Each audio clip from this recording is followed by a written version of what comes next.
been back to the academia in a while. It hasn't changed much, has it? Well, since we've got some time, want to go to the house of Dana? Paimon wants to do some reading! Ha! So you noticed! Well, you're too late! The Paimon you know and love is no more! You're looking at Paimon Plus, a new and improved treasure trove of travel know-how. Paimon Plus would like to find some new books to peruse. A gracious traveler like yourself wouldn't leave her companionless on her quest, right?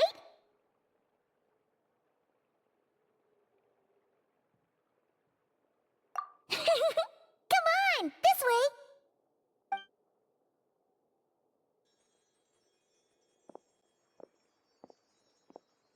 Oh hey! It's Kale and Cyrus! Wonder what's going on. Let's go see! Well... You know what they say? Learning is a lifelong quest. Which means there's always another chance to read a book. But you never know when the next chance to reunite with an old friend will come along.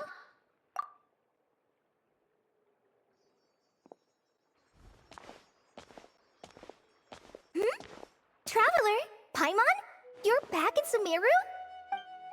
Ho, hello you two. It's been a while. Looking to spend time with some old friends? Yep. We saw some familiar faces, so we came to say hi. Ho, excuse you, associating me with that woman. And if you're going to remember me that way, you should at least mention my tomato growing skills. So he's mad about the Zaha D part and not the old man part? Well, Paimon's glad to see you in such good spirits, Cyrus. Must mean things are all good here in Sumeru. Ah, well, it's quite all right. I'm not the type to take offense at that kind of thing. You definitely are. Anyway, what were you and Kale chatting about just now? Ah, that. Well, it was quite a spontaneous meeting. I was leaving the sage's office when I spotted Kale in conversation with a Mahamata, and it looked serious. I thought something bad might have happened, so I hurried over as soon as the conversation ended. But as it turns out, our Kale is moving up in the world. The academia even hired her as a consultant. Wow! That's incredible! Oh, it's nothing, really. Look at that, so humble. Takes after me, she does. Not at all. Not at all. No, wait. I didn't mean that to sound like I don't think you're humble, Mr. Cyrus, because of course you are. I just,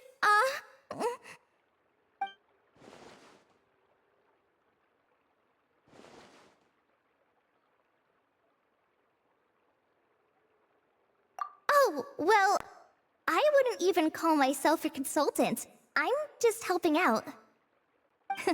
Now that the new semester has started, a lot of students and scholars are doing fieldwork for their research. But it can be dangerous for those who don't have a lot of experience in the wild. So, the academia is planning to establish an agency that provides guidance on outdoor survival and rescue for people who need it. Oh, Paimon gets it! So, you're here to explain rainforest survival as a representative of the forest rangers. Yeah, pretty much. Of course, when it comes to tips on deciphering mechanisms or defeating monsters, that's for people who are far more senior than me to handle. And speaking of which, since we're short on manpower, the person in charge at the academia said we're still accepting newcomers. If you're interested, you're welcome to join and share your insights. Ah, seizing the moment. Well done, Kale. Recruiting someone as capable as the Traveler is a great idea. Oh, and just between the four of us, the academia has set aside a generous amount of funding for this project.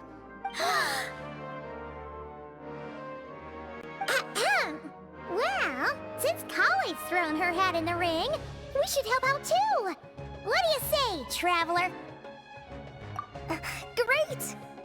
We're all supposed to meet up in Aru Village later, so I guess we'll regroup there. I was kinda worried, since Master Tainari isn't around to help this time, but now I feel much better!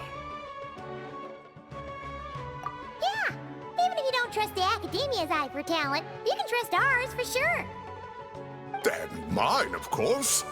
I have as good an eye for people as I do for tomatoes. Here you have it. Thanks, everyone. Oh, speaking of Tainari, how are things with him and the others? Good, thanks! All the forest rangers are doing great! Oh, but Master Tainari did mention that Sino and Sethos were heading to Gandharvaville. I'm not sure if it's for work or something else. Huh, knowing them, could just be to play some cards. I'm not sure. Apparently Sethos is bringing someone else with him too. But with my academia commitment, I didn't have time to ask for more details. Huh, well now Paimon's curious. Should we go check things out, traveler?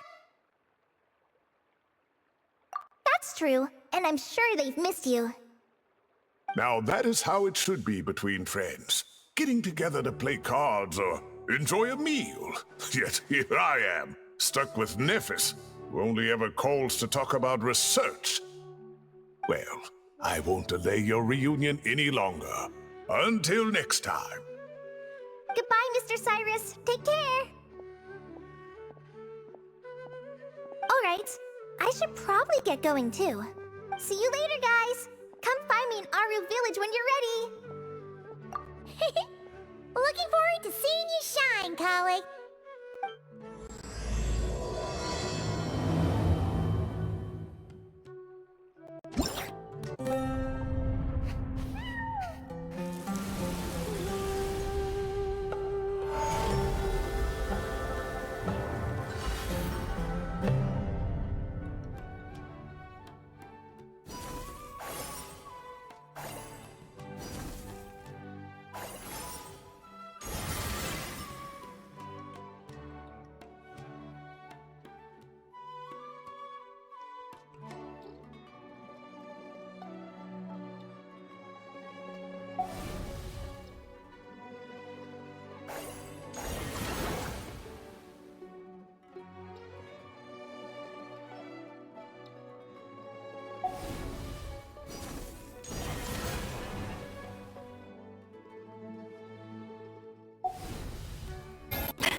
Tainari's place. Tainari's place. Ah! Here it is!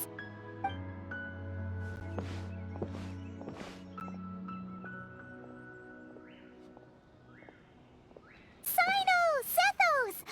Looks like the whole gang's here. Oh, and Layla's here too! But, oh, she doesn't look too good. Did something happen? Ah, Paimon, Traveler. It's good to see you. I'd welcome you like a proper host, but I'm a bit busy at the moment. Apologies. No need to look that worried. My observations indicate Miss Layla's condition has improved quite a bit. There's no danger to her mind. She's just fatigued and needs some rest. Excuse me for a moment while I blend some calming incense. I'll let you two explain the situation. All right.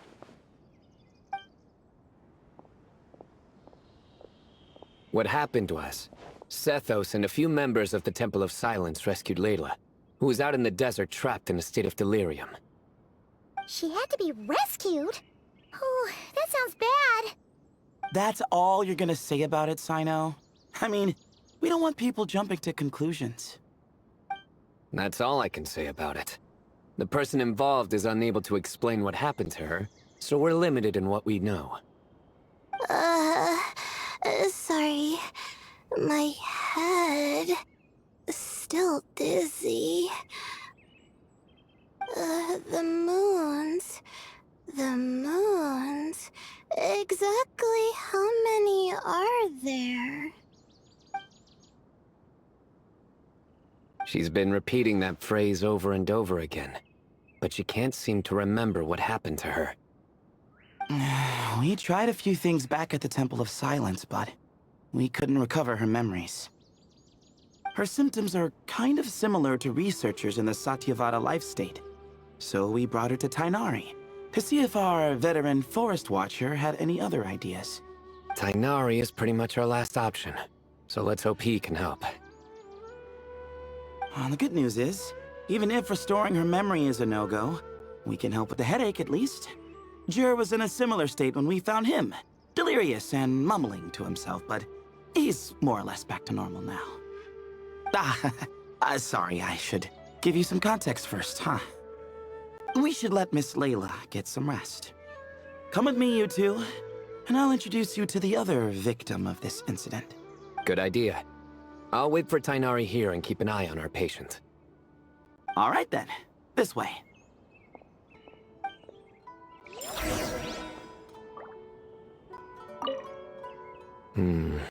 Something strange is going on.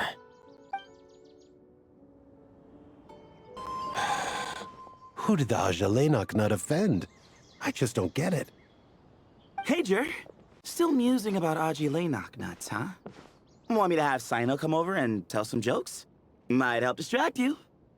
No. No need. I'm done. Oh dear. Another master of puns. One of Sino's card buddies, actually. I think I might just take that as my cue to head back to the desert. Hold on. So, what's the deal with the actual Laylock nuts? Other than the bad Sino jokes. We'll get to that. But first, introductions are in order. This is Jur, a member of the Temple of Silence. And you remember the Traveler, right, Jur? Of course. I'd never forget a participant in the Rite of Duels or the hero who saved Sumeru. Awesome. Could you go over what happened to you one more time, Jur? Our valiant hero is gonna help us get to the bottom of this. Might as well join since you're here, am I right? Just hear him out. You're gonna want to uncover this mystery once you do. I'd bet on it. Well, I was on an expedition in the desert not too long ago, when I got caught in some quicksand. Later, it became obvious it wasn't normal quicksand because instead of sinking to my death, I fell into an undiscovered ruin. In my panic, arms and legs flailing about, I suspect I touched some things I shouldn't have. Because in that brief moment, an enormous amount of information came surging into my mind. I would hesitate to even call it knowledge, because my brain had no capacity to process the information. To use an analogy, it would be like trying to stuff thousands of Ajalenok nuts into a small water skin without it bursting. Sorry again with the Ajalenok nuts, I know. It's fine. We're getting to that part of the story anyway. True. Well, just as I was on the verge of madness, a single phrase broke through the storm of thoughts in my head. It was a man's voice saying, "Don't eat Ajalenok nuts." What? I know it's hard to believe, but that's what happened. I was saved by the phrase, "Don't eat Ajalenok nuts." I'm not sure. I'm not even certain it was a man's voice. It's hard to remember now that I've been repeating it so much myself.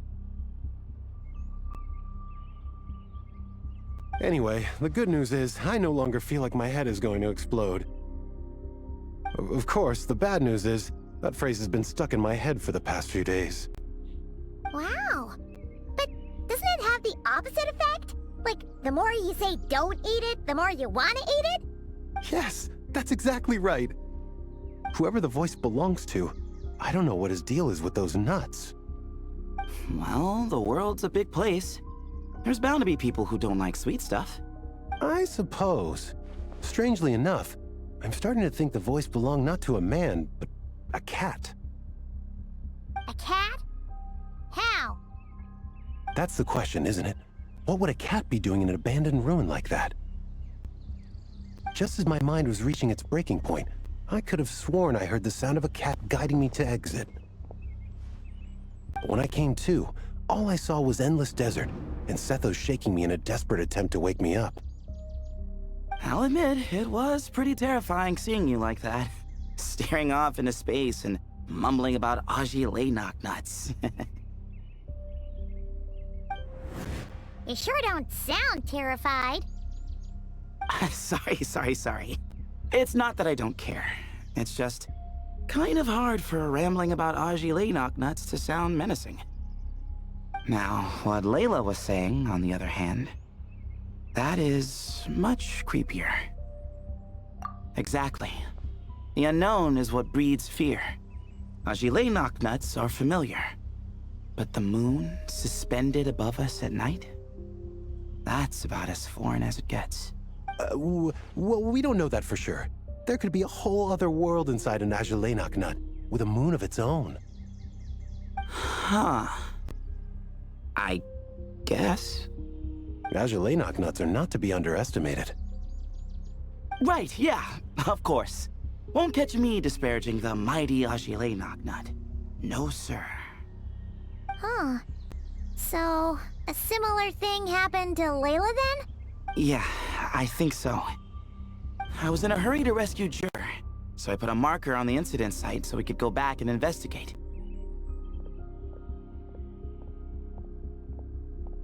When his condition stabilized, we doubled back around to check and...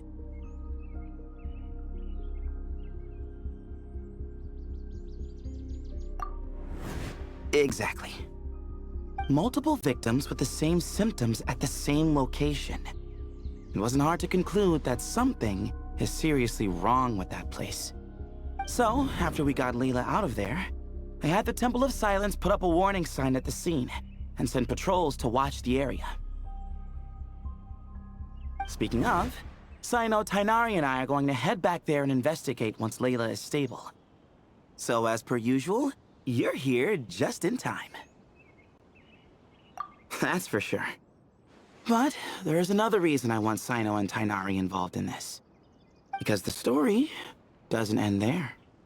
Right? Oh, yes. Where was I? The Ajilenak nuts butted in and I... Right. Yes. The cat. As I followed the cat noises, the voice said something else. So, there are those from Tula who still endure.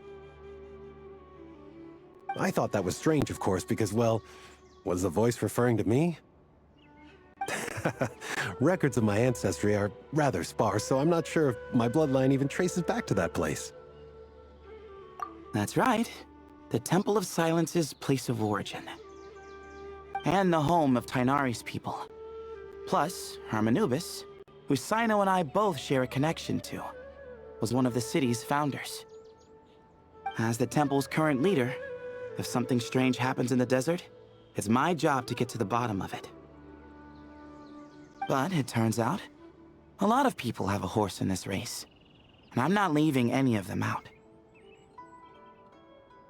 See? Knew you'd join. But yeah, that's all we know about Jur's situation. Tainari should be done on his end. Let's head back and check on Miss Layla.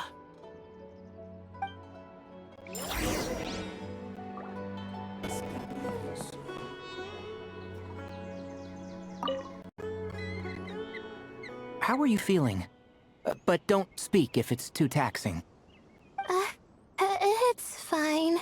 I'm much better now, thanks. I feel like I haven't slept in 2 days, so pretty much back to normal. Whoa. That's your normal? Traveler, Paimon, I thought I heard your voices earlier. Oh, and, I'm sorry. Huh? You don't have to apologize. He didn't do anything wrong. No, I just mean... I think I'm about to disappoint you. My head was kinda muddled earlier, but I still heard your conversation. I know you're trying to figure out what happened to me, and I want to help. But, I really don't remember anything. Does your head still hurt? No, I feel fine. The incense you made helped a lot. I'm still hearing those words in my head, but other than that, I'm okay. It's just... all I remember are those words. Everything else is a total blank. One moment I was heading to the stargazing point I'd calculated, and the next, I was on my back in the sand. The same phrase playing over and over again in my mind. How many moons are there in the sky? Sethos, did your friend Jur suffer from memory loss too? Not really. His memories are blurry, but there aren't huge gaps like this.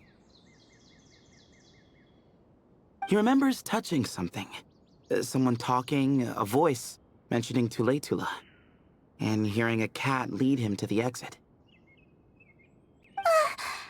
A cat. Did you hear it too? Huh?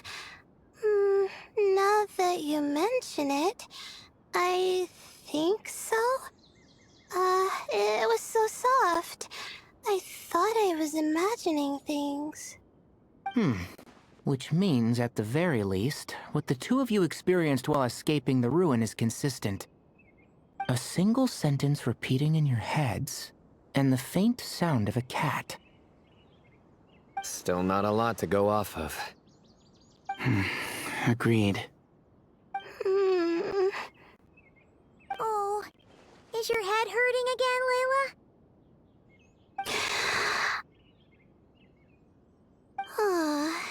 No, I was just thinking. Maybe my memories are blank because I was sleepwalking at the time. Sometimes, my friends and classmates tell me about things I don't remember doing, or places I don't remember going. I don't talk about it a lot because, well... I don't even know how it happened. But I don't want my personal circumstances clouding your judgment. So I, just wanted to mention that. Ah, I see. Well, thank you for telling us. But I don't think we need to dwell on that for now. We're gonna check out the site of the incident for ourselves, so that should help us come to our own conclusions. Okay. Then could I come too? I have to know what happened to me back there. Sure, but on one condition. You need to be in tip-top shape before we head out. If your condition isn't stable enough before then, we'll have to figure out something else. Of course. No problem. Well, I'm more concerned about Tainari. You sure you'll be alright in the desert? You say that like I'll evaporate on first contact with sand or something. Call it curiosity. If this concerns my ancestors, I want to figure out what's going on. Anyway, as long as I take things slow when the sun's out, I should be fine with the right preparation. Besides, it's a good idea to have a doctor on hand in case of emergencies. So long as our doctor doesn't become the emergency. Well, if that happens, I suppose I'll just have to rely on the kindness of my entourage to haul me back home.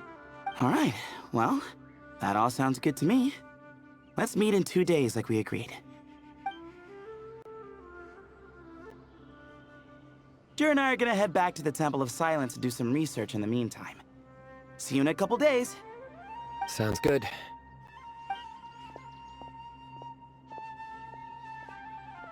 What about you, Layla? If you feel like you need more rest, I can arrange a room for you to stay in. No need. I've asked enough of you as it is. Besides, I feel a lot better. I should make it back to my dorm, no problem. You sure? Don't push it too hard, or you might end up sleepwalking along the way. Don't worry, I'll be fine. I have other things I need to do anyway. Like letting my advisor and classmates know that I'm fine, adjusting my stargazing schedule, things like that.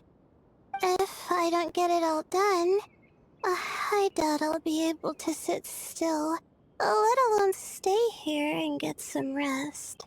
I'm not so sure that's... a much better idea. Thank you, Traveler. Of course, if anything starts to feel off, come back for a checkup right away.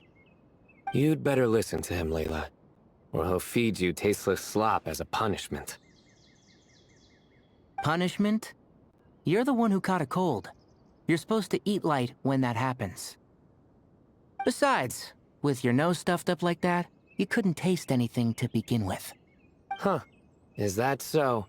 And here I thought it was an in-taste-to-know issue. Should have seen that coming. You're off the clock, so now it's time for puns, huh? Oh, brother, not this again. Don't worry, Paimon. I understand. If you want me to stop, then Then? you'll have to call a plumber. Tell them someone's gotta pipe down.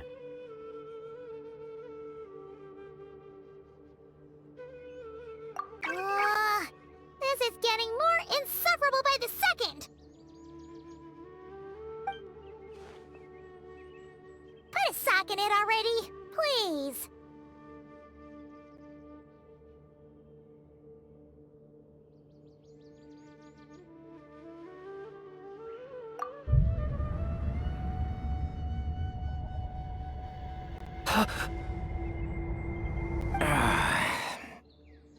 Paimon's done with this game. You win, okay? Let's just get out of here. Please.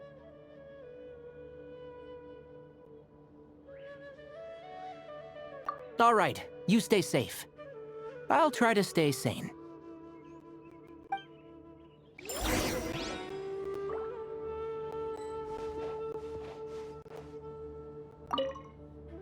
It seems your jokes have improved with practice, Traveler.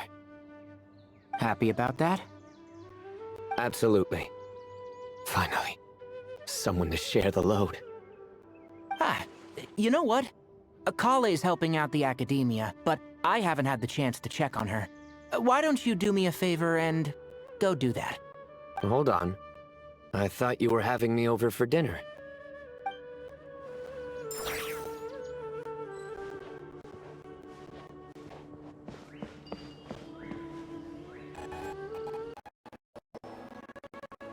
Moons. Azulenak nuts. Moons. Azulenak nuts? Are the moons going nuts?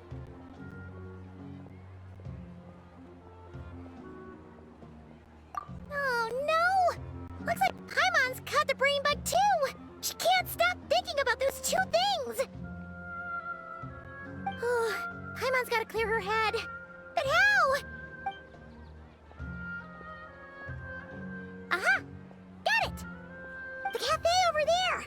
Why don't we head over for a quick pick-me-up?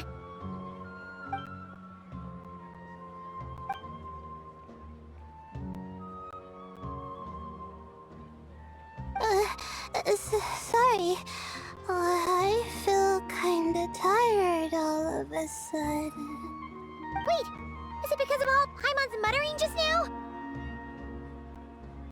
Oh, sorry. The coffee will be Paimon's treat, okay? Hey! You make it sound like Paimon's stingy or something! Huh.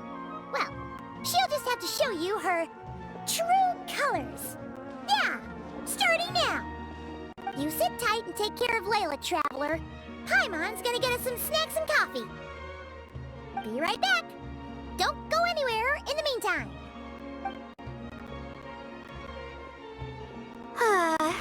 She's pushing herself again as always. Saw right through me, huh?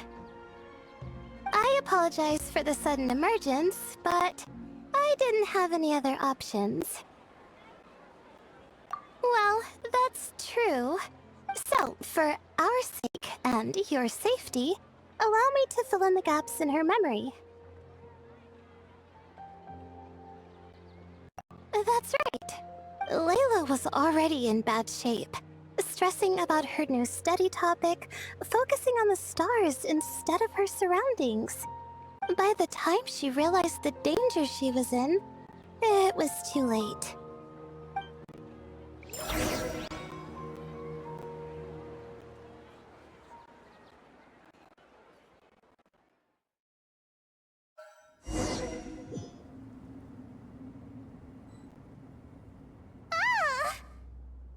Quicksand near the ideal viewing spot?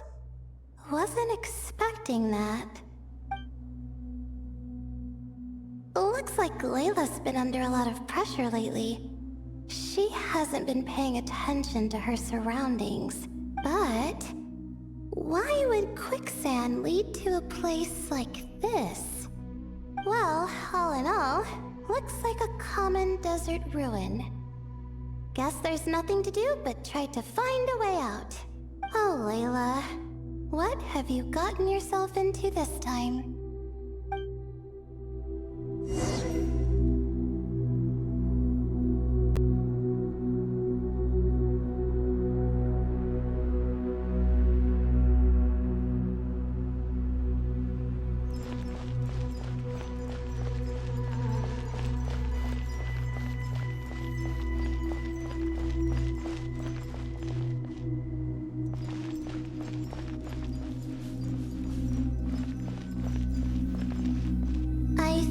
This door can be opened using the device next to it.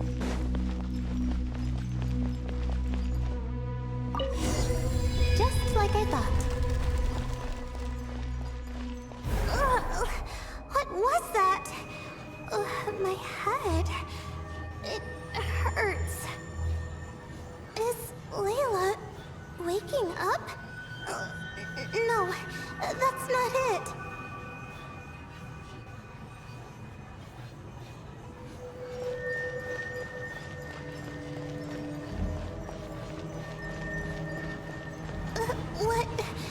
What's going on? It's too much.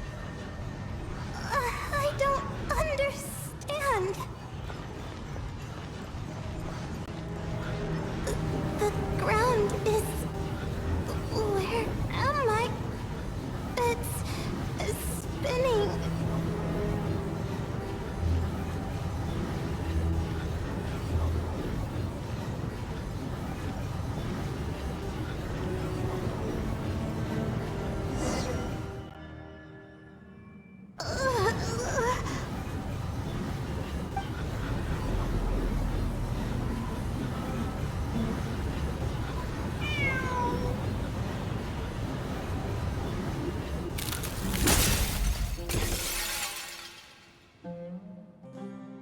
How many moons are there in the sky?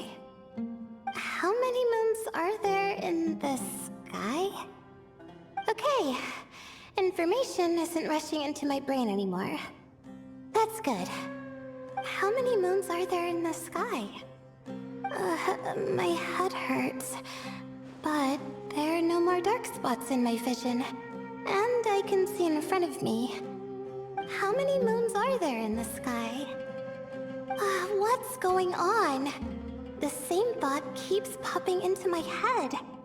What does it mean? How many moons are there in the sky? Isn't there just one?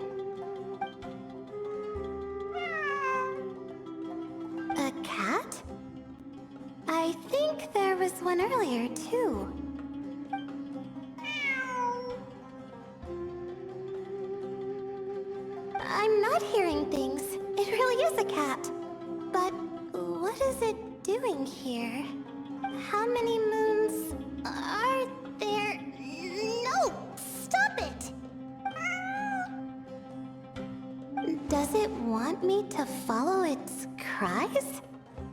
Well, it's not like I've got other options. Come on, Layla. You can do this.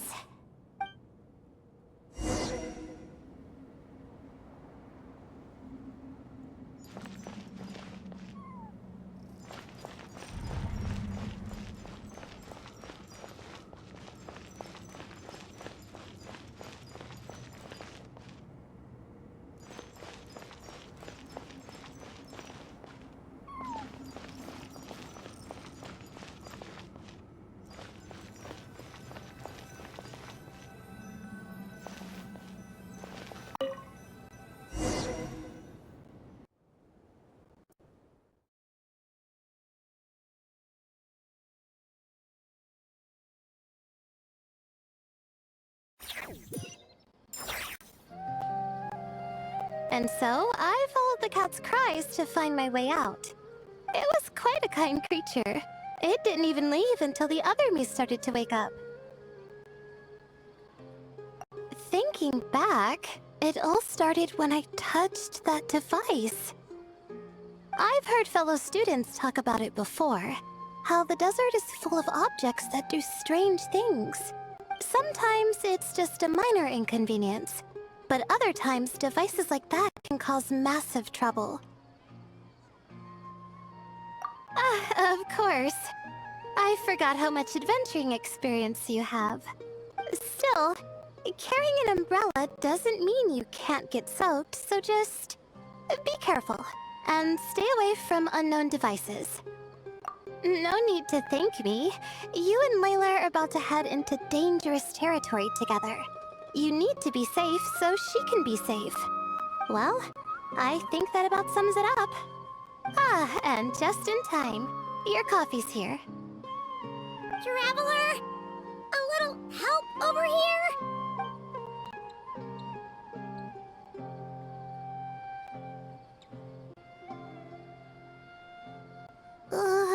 Huh? Did I fall asleep? Wow! Paimon didn't even know she had such an impressive skill! Ha! Does that mean since Paimon bought this coffee, it would just make you sleepier? A beverage that puts people to sleep. Better saved for work hours, I think. What? So you can nap on the job? Who does that? Huh? Oh.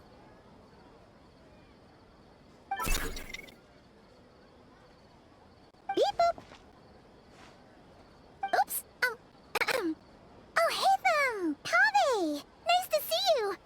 Oh, and you too, Marak!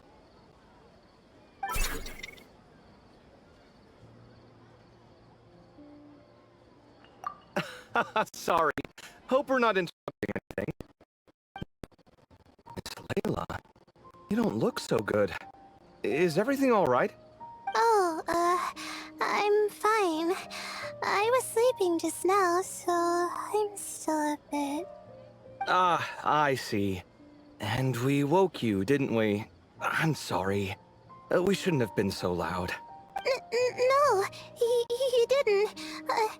I didn't mean it like that.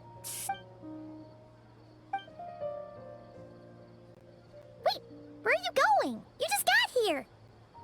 I'm going to do what I came here to do. Which is? Buy coffee beans. Huh? You're going too? Marak! Fine. Run off with him. See if I care. Well, looks like I get you to myself.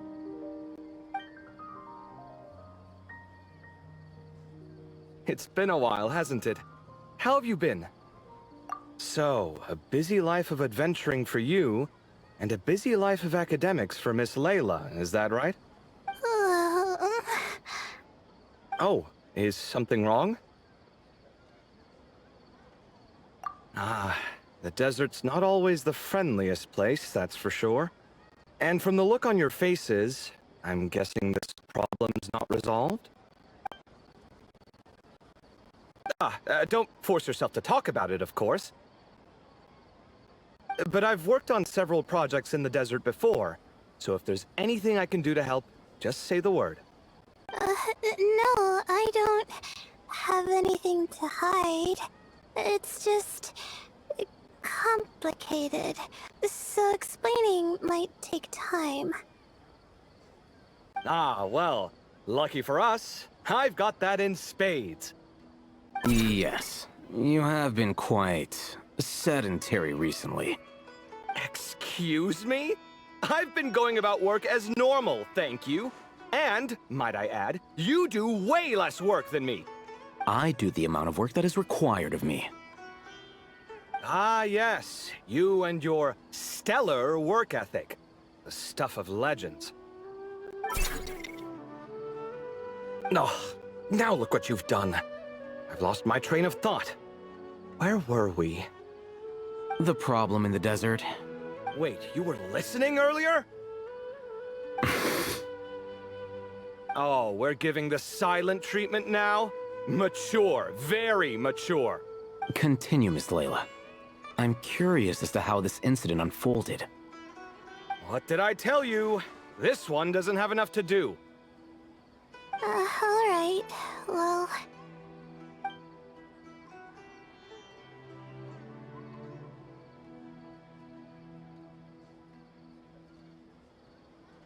Could you still use some extra hands on this investigation team of yours? Huh? You want to join, Mr. Kave? That's right. I think my experience studying desert mausoleums could be of some use here. While Hatham's expertise in ancient languages could be helpful too. Besides, I consider you all to be my friends. And friends are supposed to help each other out. Wait, I'm involved in this now? Oh, please, I know you. Half the battle was over the minute you said you were curious. We couldn't stop you from joining if we tried. Well, you've got me there. Besides... this suitcase of yours has been jumping at the chance to volunteer for a while now. I imagine... You imagine?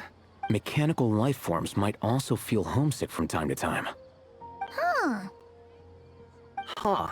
Now that you mention it, Arak's core was a component sourced from the desert. That could prove useful. You're sure you want to come with us? It could be dangerous. Oh, I'm sure. All the more reason to recruit as much help as possible. It's important to count on friends at times like these. Our pleasure. It's a plan, then.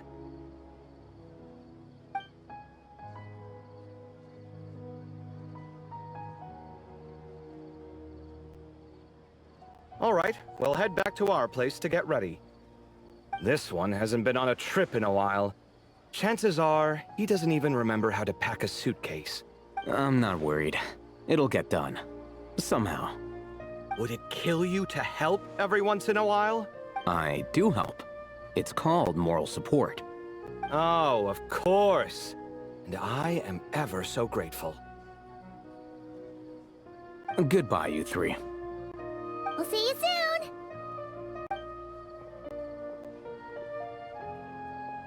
Oh, and Kave, your coffee beans! You were too busy glaring at Al Hatham, you almost forgot them!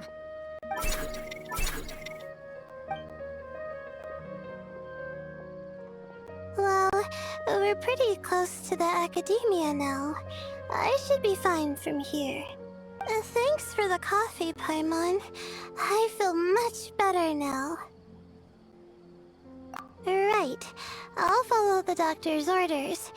Or try to, at least. With the blessing of the stars, I hope we all get a good night's sleep.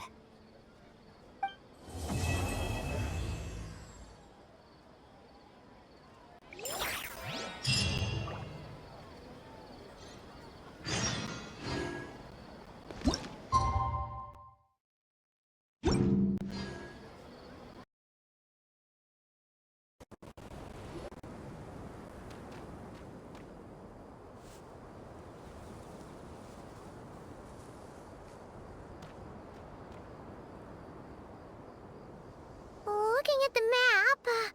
We should be getting close. Speaking of which, the closer we get, the more Paimon's heart feels like it's beating out of her chest. Excitement. Yeah, sure, that's it. Oh look, it's Tighnari and the others. Everyone's here bright and early. Yeah, the desert's a pretty harsh environment. Better to travel at night and beat the heat. Hey everyone, we're here! Ah, right on time. You don't need to worry about me. It's not too hot yet, and I'm properly hydrated. All right, we're just waiting on the two people Miss Layla mentioned, and then we'll be set. He's staying behind. If we don't make it back after a certain time, he'll be in charge of rescue operations. You can count on me. Nice! You thought of everything! Oh, and Cyrus said he'll be in Aru Village, so he's also available if we need help. Haha! Amazing! Having people to watch our back is making Paimon a lot less nervous. Yeah, I did. After hearing about what happened, my advisor gave me some time off to rest. So, my studies are on hold for now. Then, does your advisor know you're back in the desert to investigate? Yes, but I was only allowed to come after I mentioned that General Mahamatra would be there too. Haha! Quite the reputation you've got there, Sino. Something wrong? You haven't said a word this whole time. Are you in a bad mood or something? No. Being skilled with words also means being a good listener. I'm just reflecting on what you're saying. Oh, Hatham! Kaveh! Ha! Over here! Darn it. I was just setting up a brilliant... Yeah. I'm sure you'll find another chance. The important thing is, our scribe and our renowned architect are here at last. High praise. But wait, why am I renowned and not him? He's just as famous as Sino, Dia, or Nilu. That just means your level of fame is even greater. How could a lowly scribe hold a candle to you? Lowly scribe? Please. All those strings you pulled to get those new books from the House of Dana? What do you call that? Borrowing. Anyone with an employee ID can do it.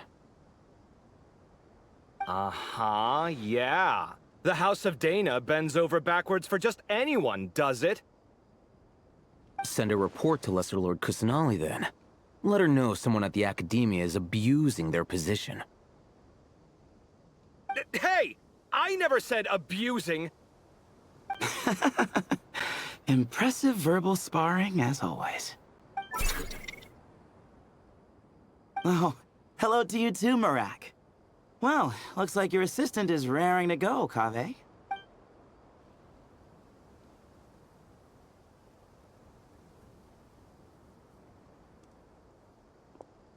So, I say we get this show on the road. No sense delaying the inevitable. No need. We're in this together, remember? Sure. This is the entrance, yeah? Yes. Perfect. Then, if we're all set, let's get moving.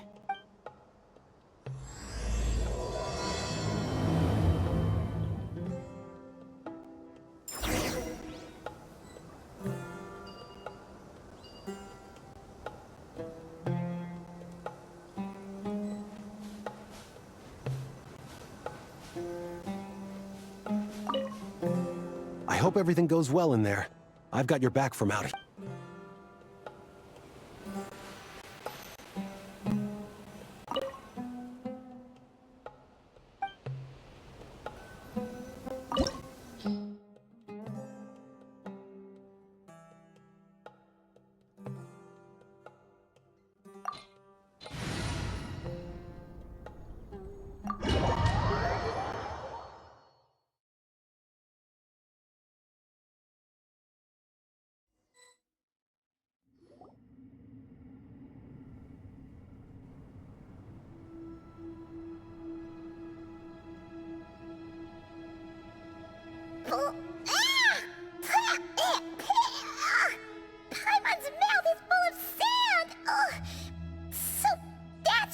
into quicksand feels like?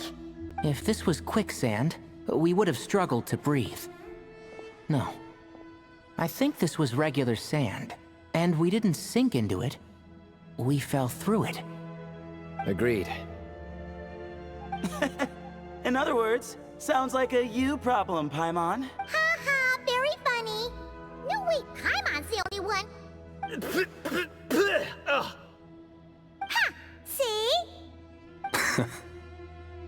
What? I'm the only one with sand in my shoes? Yeah, right.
Whoa! There are monsters here?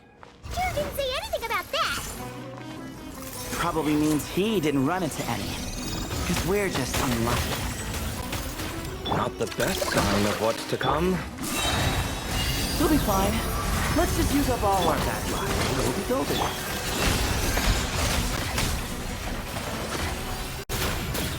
The deception ends here. No more lies.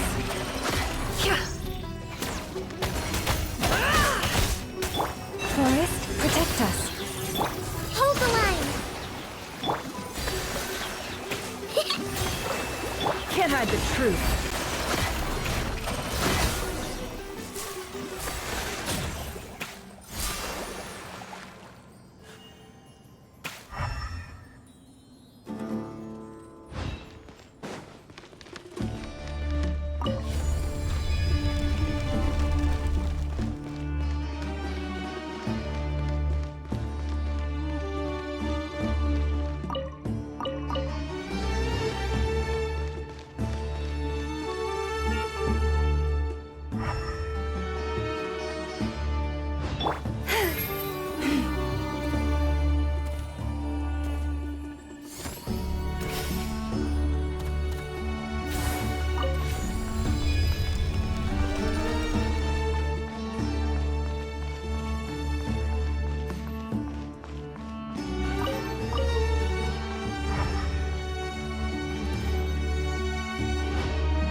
Well, that goes without saying.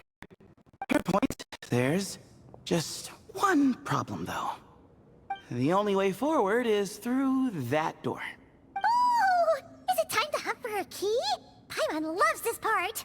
Don't worry. With our adventuring experience, we'll find it no problem. Let's get searching.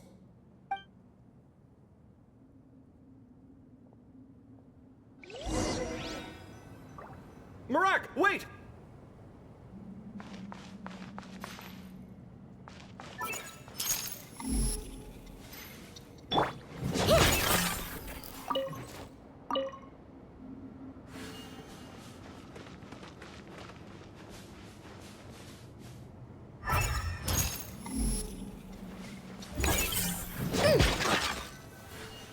seems interested in these jars. Go smash them. Ah, well, we would hate for you to have to... Marak, this isn't really your old home, is it? No idea what that means, but Marat does sound pretty happy. So, mechanical life forms do have the capacity to miss home. A novel discovery. Well, with Marat leading the way, we should be safe, right?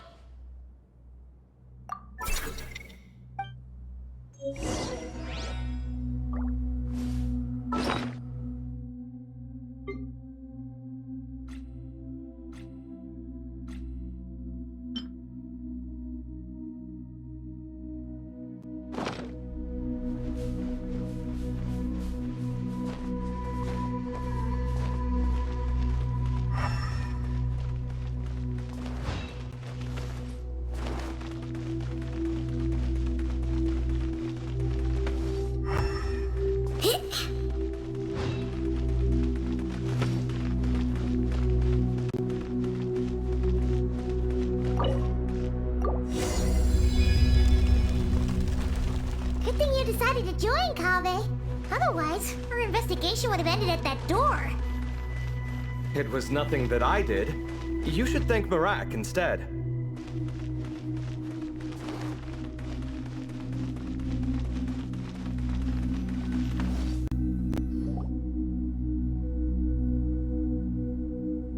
Hold on. At this rate, Paimon's gonna lose her title as best guy to a mechanical suitcase.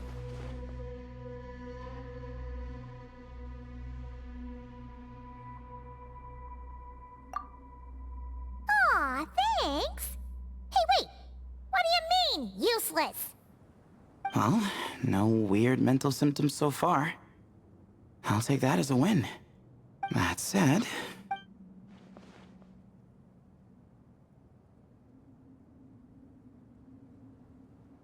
There are 3 doors here. So, we split up. Divide and conquer. Otherwise, this whole thing is in ruins. No pun intended on that last part. I swear. Yeah, that might be our best option. Good idea. And the minute things go south, we go back the way we came. Ooh, this is getting exciting! So, who's teaming up with who? Paimon calls dibs on the Traveler!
Well, this takes me back.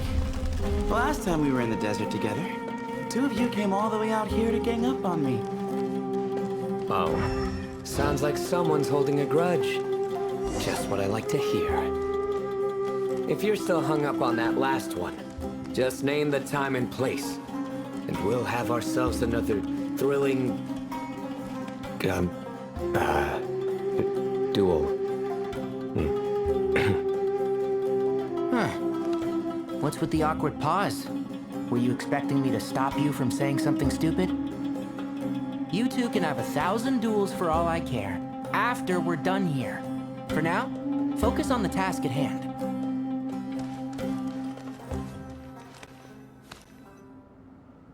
This chamber is huge. I can't can't even imagine what it's used for. Oh, What's wrong? I seem to have stepped on some kind of stone slab. Huh.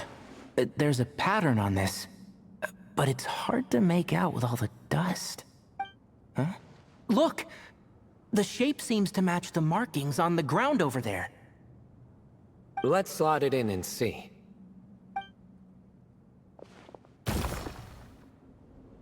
And we have a match. Looks like we need to find the other 3 broken slabs. Let's search the area, but be careful where you step.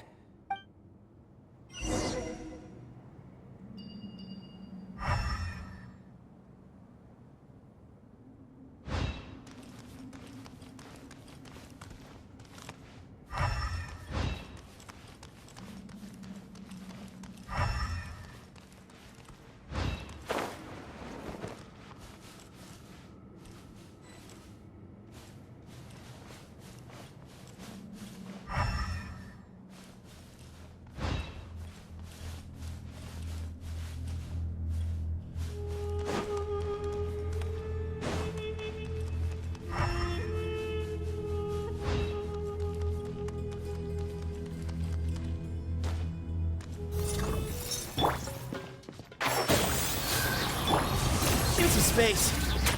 Move to Al-Akmar!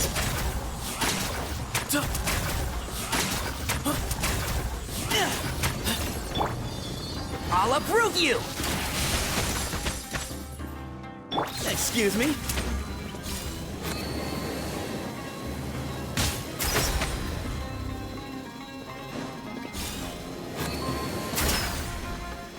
Enshroud!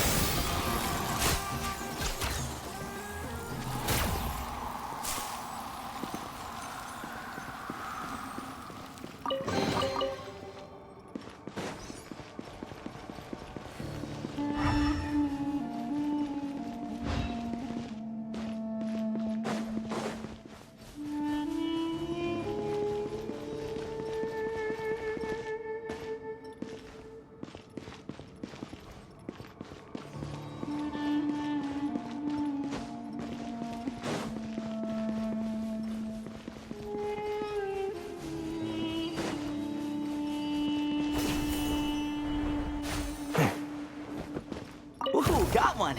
Ouch, but watch out. The edges are kind of sharp.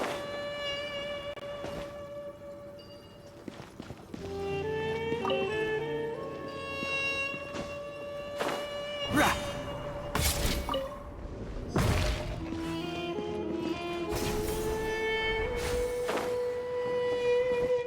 Got the 3rd piece.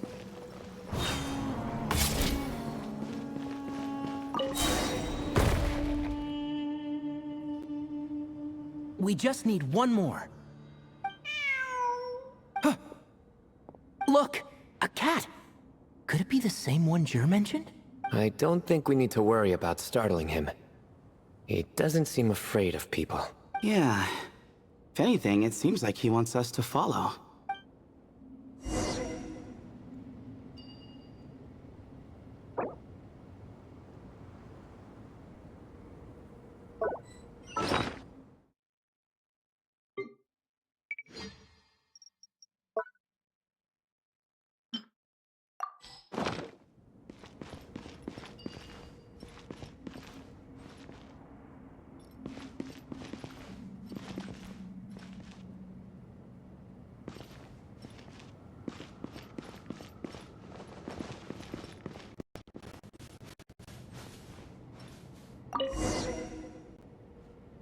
Oh, he led us to the last piece. Who's a good kitty? I never thought I'd hear you say something like that. You've clearly never heard how the professor talks to his tomatoes, then.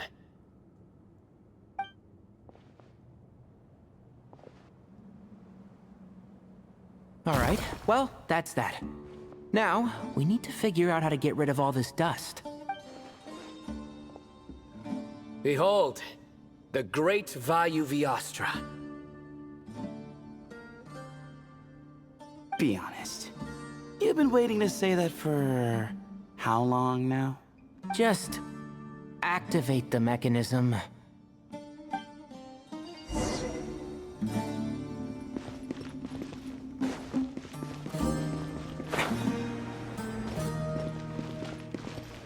Keep up.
Huh, it worked.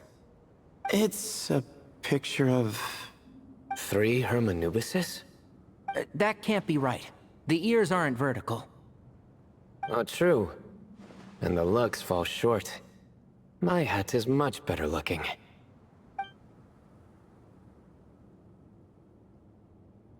A goat, an ibis, and a crocodile.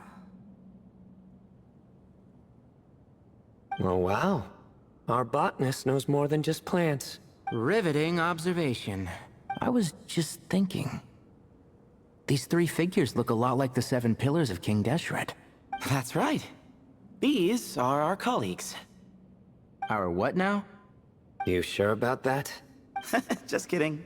But what I meant by that is, these were Hermanubis' colleagues back then.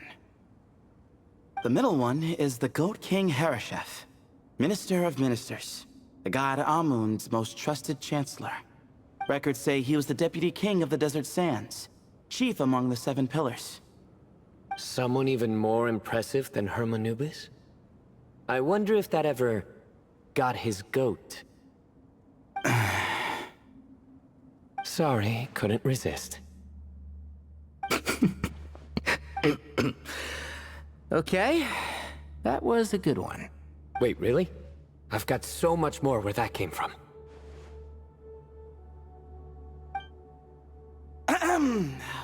Where were we?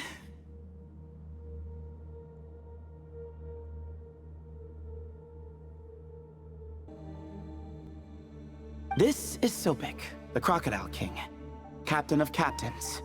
As the name suggests, he was a valiant commander, and had dominion over all weapons of war. And finally, this is the Ibis King Thoth, Scribe of Scribes. Your memory's pretty impressive. I bet you're almost as good as me at memorizing cards. A scribe? Did he manage archives then? Like Alhaitham? Wait, that's all Alhaitham does? I never knew being an academia scribe was such a cushy job. Well, that's how his friend put it, anyway. But it does seem like he has a lot of free time. Well, I don't know much about the academia, but I'm sure the Ibis King had more responsibilities than that. The temple's records say he represented the wisest aspects of King Deshret, inventing the desert script and arcane arts at his king's command. He must have been quite the impressive man then. Or creature, depending on how you look at it. Still, why are these 3 the only ones represented here? What about the other pillars of King Deshret? Maybe because the 3 of them were extra close? Huh. Kinda like us. Oh yeah! Maybe we should have someone inscribe us on a commemorative stone slab too. Or we could just take a picture. It would serve the same purpose. Anyway, no more distractions. Huh. Doesn't it look like there's writing carved into the corner? Huh. There is. And it's in the ancient desert script too. Looks like the Ibis King left you some homework. Give me a sec. I'll try and translate it. The ministers are unvirtuous. The scribes unwise. The captains unworthy. My end is not humanity's end. Hereby bestow upon you all the far side of eternity. Wait, so they went to Aru? It doesn't sound like it was their idea. The far side of eternity is said to be the final land of dreams for all desert dwellers. But if such a place did exist, wouldn't it also be an inescapable prison? Yes, and based on the writing here, it's clear King Deshret wasn't pleased with these three. This gift he bestowed upon them seems more like a punishment. Such is the power of a king, I suppose. Which means the goat's the one who got in the end. Huh. Yep, not as good the second time. What? Impossible. Well, looks like that's all we can learn here. Should we keep going? Yes, no time to waste.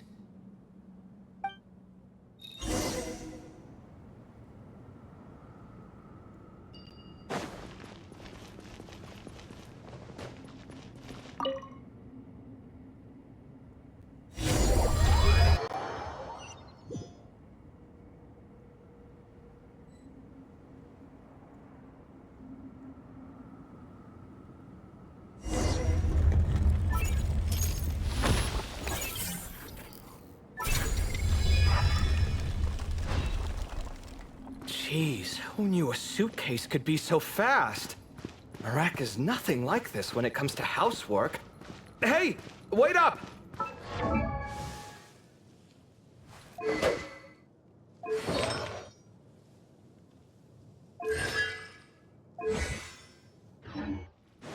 A scout's job is to take the lead.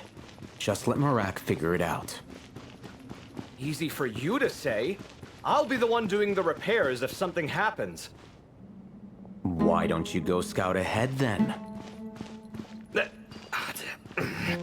When I think of a comeback, I'll let you know. Oh, Marak stopped. What is it? Found something? Looks like something covered in sand. Let's get it out then. Come. Oh, it's a stone slab. Good job, Marak. Let's take a look. Huh. Looks like this part of the picture goes over there?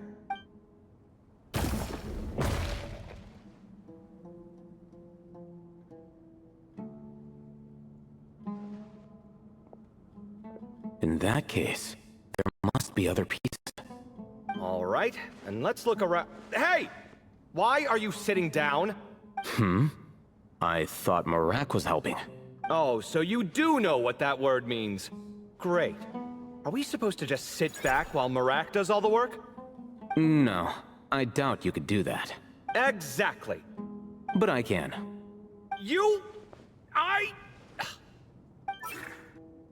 See? It's all coming back to me. How insufferable it is to work with this no-good, do-nothing... We could be more efficient, I agree. I'll work on this piece. You take care of the rest.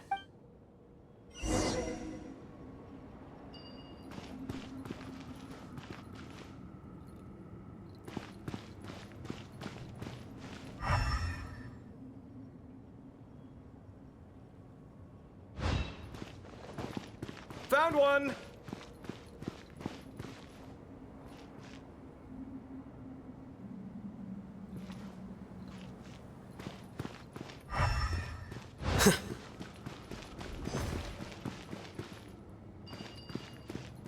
Good teamwork.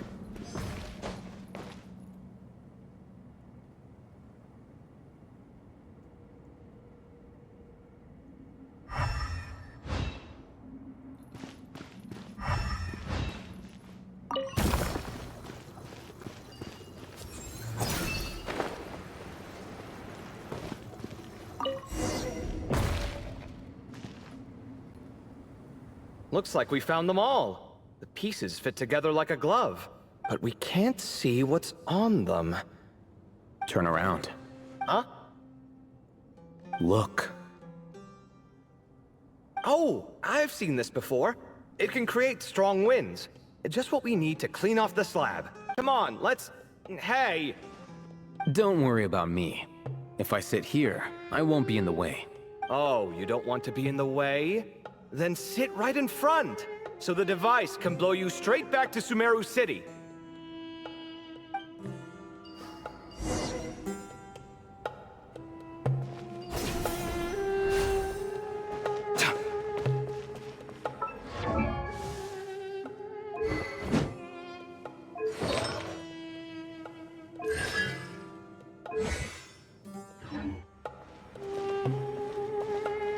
Come at me!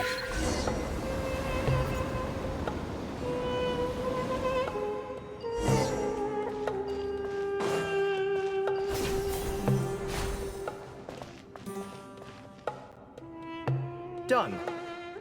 Huh. That's one big cat. And there's a shattered crown. I think it's depicting some kind of story. Look, there's writing too. The Ibis King answered the young noble, granting him the wisdom he sought.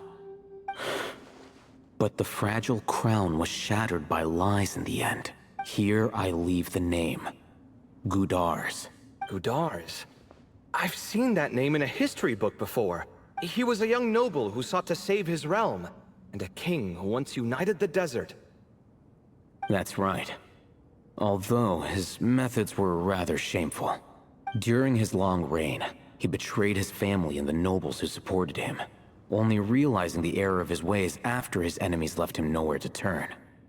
But by then, it was too late. Seems like a common occurrence across history. Different people, same mistakes. It's an inevitable pattern, destined to repeat itself. The writing mentions the Ibis King, but a cat is depicted here. Does that mean... So far, what's depicted on the slab seems true to history. In which case, this cat is either a proxy for the Ibis King, or a manifestation of said king himself. Exaggeration is a common method ancient records use to highlight a being of higher status. And as we know, Layla and Jur both heard the sound of a cat while escaping the ruin. You're saying the Ibis King, one of the legendary 7 pillars of King Deshret, is here, still helping those in need? I'm saying we can't rule it out. Wait, there it is! The cat!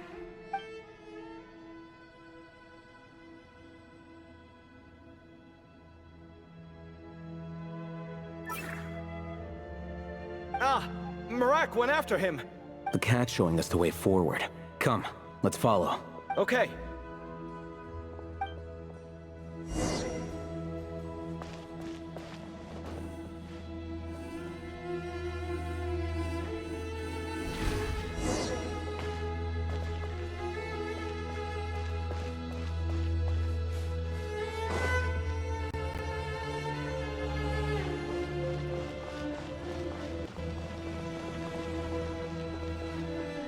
Huh. The cat's... gone. Yes, but look where he led us. Oh. Another slab.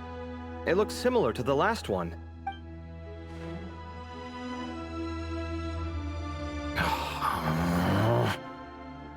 Oh, by all means, take your sweet time. Wouldn't want you to overexert yourself.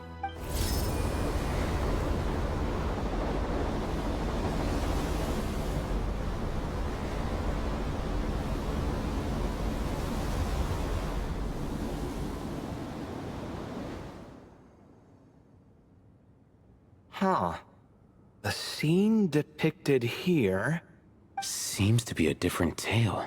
The Ibis King answered the Jinn-blooded dancing girl, granting her the wisdom she sought. But enemies plotted to kill her close kin. Snake venom was her self-chosen end. Here I leave the name. Makaira. The Temptress of Woe? You've heard of her? Of course. I don't just sit around doodling all day. She's mentioned in tons of papers about the desert. As I recall, she was given as a gift to the tyrant king of Gurabad, and later seized the opportunity to kill him. After getting her vengeance, she reigned as queen for many years, until her enemies attempted a coup, and she took her own life. That's more or less the version I've read as well. It seems this queen also had dealings with the Ibis King. Yeah, I'm starting to find this whole granting wisdom business a bit concerning. I mean, considering how Gudars and Makaira ended up, it might not have been a good thing. But, at the same time, if the cat guiding us is linked to the Ibis King, then he doesn't seem like a villain either. People are complicated. And the same is true of the servants of the gods, no matter their wisdom or power. Let's reserve judgment for now, and keep moving.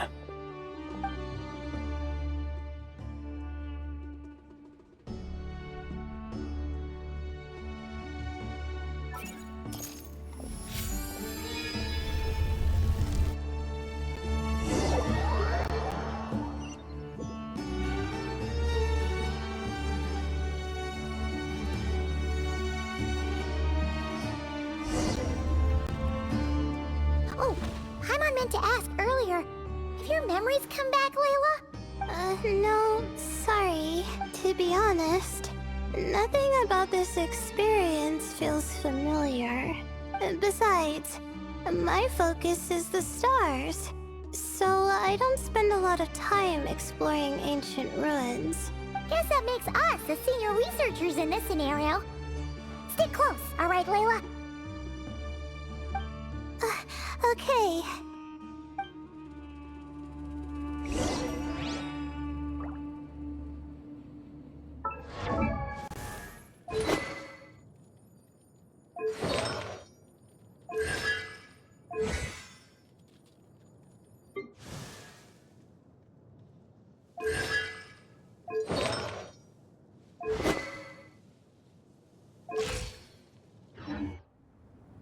Even when we're not looking up at the stars, they're always there, watching over us.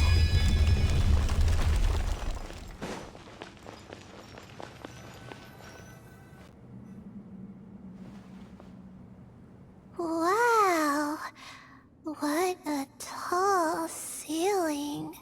Yeah, but for such a big place, it's so empty. Like no one ever lived here.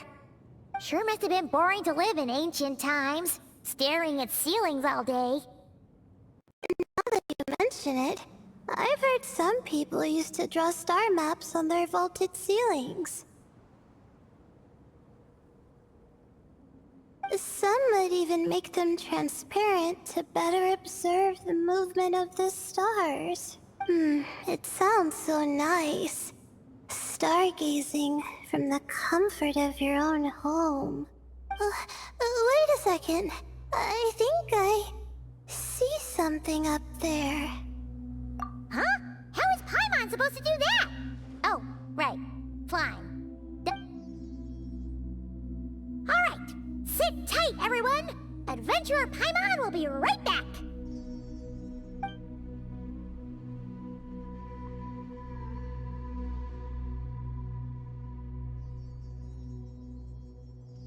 Okay. So, there's nothing super special up there.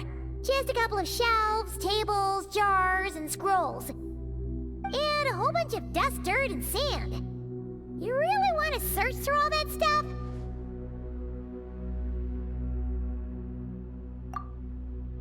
Well, when you put it that way...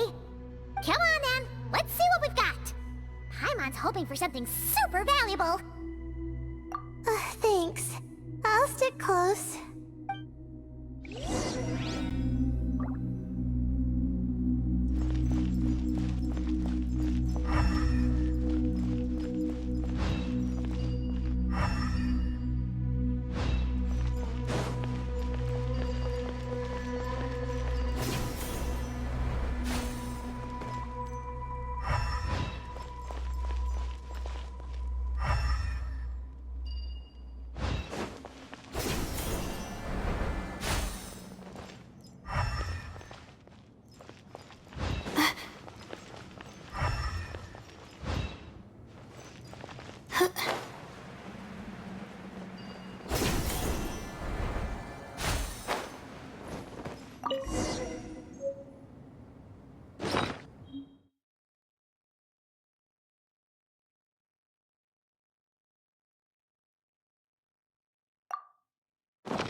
I think that's everything. Most of the documents are in the ancient desert script, except these ones. These seem old as well, but the handwriting makes them stand out. Right! Let's arrange them in chronological order before we read through.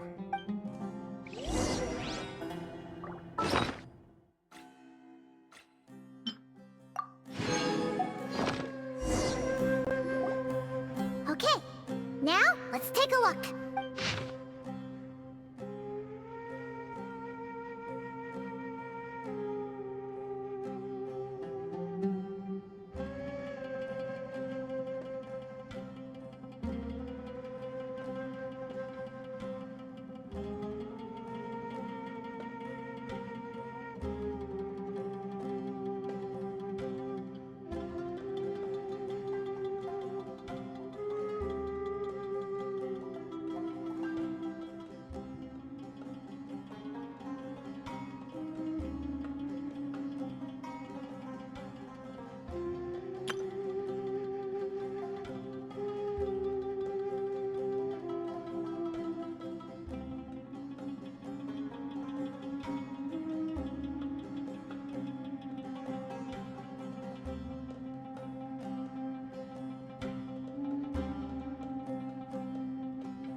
Maybe this person fell in by accident, like Mr. Jur and me. Yeah, maybe. But they don't sound super worried about their situation. So, either this person's an ace adventurer, like the Traveler, or some kind of super optimist. An optimist, huh? Oh, I wish I could be that sort of person. That's right! You're detailed and passionate. Great qualities for an adventuring buddy. This optimist seems super obsessed with exploring every corner of this place. That could have gotten them in big trouble for all we know. Well, I appreciate the compliment. It's almost magical how words like that can make you feel like you can do anything. I only wish that magic could last a little longer. Until I figure out my new study topic, at least.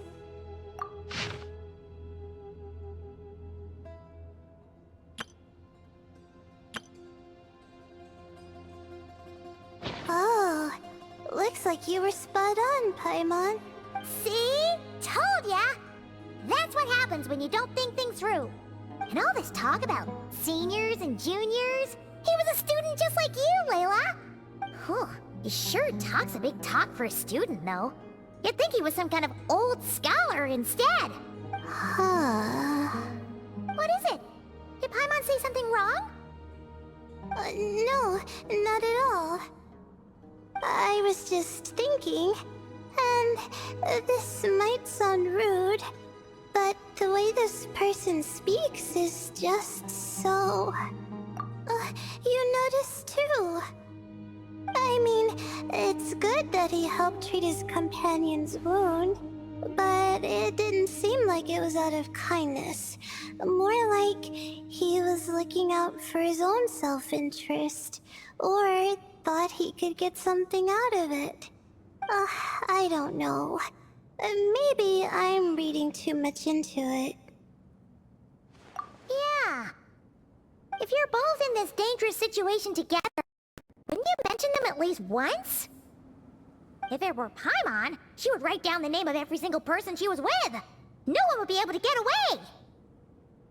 Actually, I find Paimon's approach quite sensible. It makes sense from a safety perspective, too. That way, if anyone came to the rescue, the notes would be able to tell them everything they needed to know. Whoa! That's genius-level thinking! Well, I learned that from Madame Farazan, actually. I'm not speaking from personal experience or anything. Oh, no! I'm just a student. It's fine! You taught us something, so you're our teacher. Simple as that. Anyway, from the looks of things, the student who left these notes behind was pretty weird. Let's keep reading.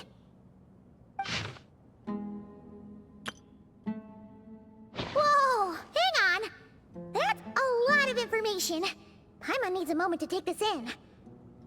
The Ibis King. So... did this person actually meet the Ibis King here? Sorry. Who? Jeez, not again! Stop teasing her, Traveler! You know she was asking about Nefer. Anyway, Nefer's, a friend of ours. And she's mentioned the Ibis King before, but not in much detail.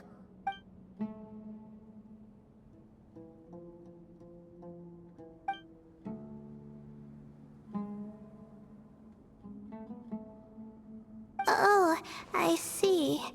Well, that's not too surprising.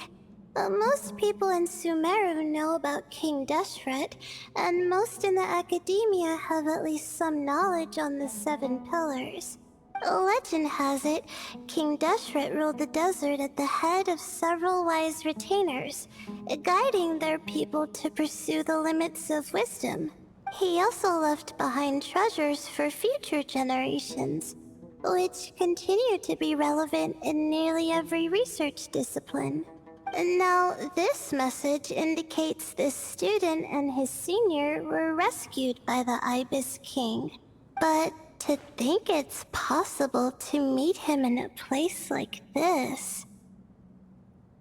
We don't know when these notes were written, but didn't the Seven Pillars disappear a long time ago? Yeah, the notes made it sound like his powers were restricted. Also, the mention of this form? What is that supposed to mean? I'm not sure. Let's keep reading. Oh, this is the last page. There's even a signature at the end. Well, sounds like they made it out. Guess it was a happy ending after all. Wait. But it says, the Ibis King cannot be trusted. Huh. Our friend said something similar. That the Ibis King was a liar. And the notes did make it seem like something wasn't quite right with him. Maybe he wasn't one of the 7 pillars at all, but some kind of con artist.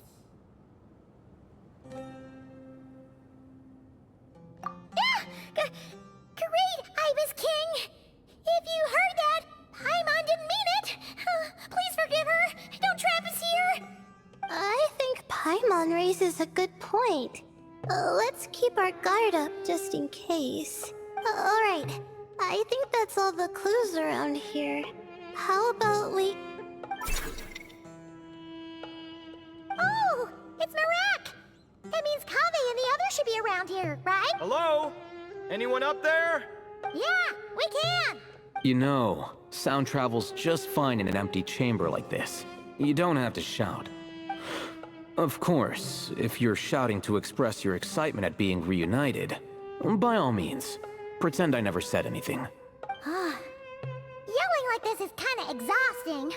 Come on, let's head back down.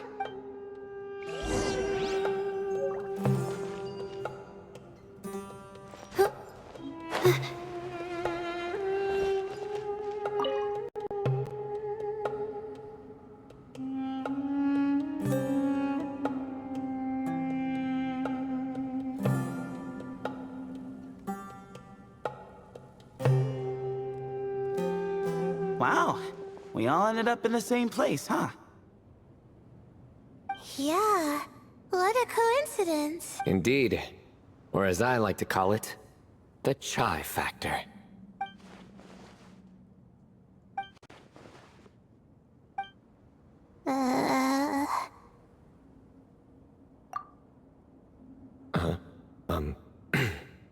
No reply? Just say it. All right. Because it's spice to sweet brew again.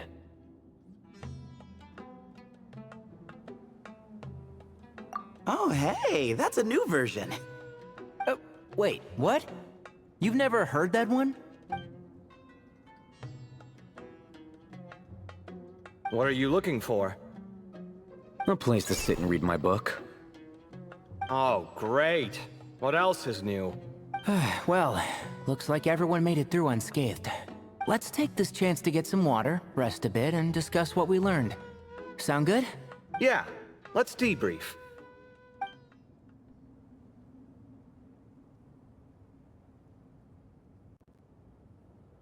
Okay, so we all learned a lot, but it feels like we ended up with even more questions. Yeah, but one thing's for sure.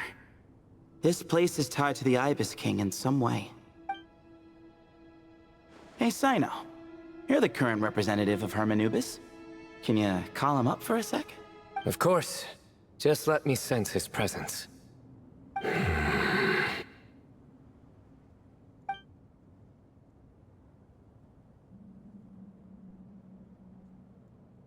Just kidding. I can't sense him at all.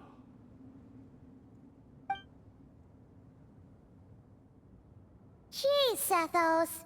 Did you set him up for that one? What are you, a two-man act? Sorry, Hermanubis isn't like the Ibis King. He can possess me, but I can't talk to him whenever I want. Oh, truly? Does that mean he's gone? I would have liked to reminisce about old times with him. Ah, the cat! It speaks! Of course it speaks. In fact, it is not an it at all. You do... My apologies. Esteemed cats, sir? Oh, this little contraption is still here. Contraption? No, this is Marak. Which means you do his assistant a great offense. Huh? Well, I didn't mean... Well, I apologize. I wasn't referring to this Marak, but rather the thing that operates it. King Deshret was quite partial to it. I have forgotten what it was called. It must have had an official name, albeit in the old tongue. Even if I did remember, I would need to translate it into modern language. Ah, It's not important. Marak's a fine name. Even better than the original, if you ask me. Who thought of it?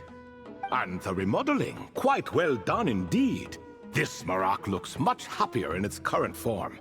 Oh, and the components should have model numbers written on them. You can look them up if you're curious.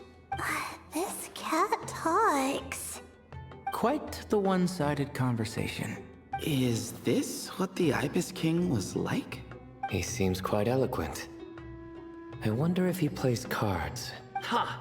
I knew Marak was a great name. Go me! Let's see, what page was I on again? Should have brought a bookmark. That all went over Paimon's head.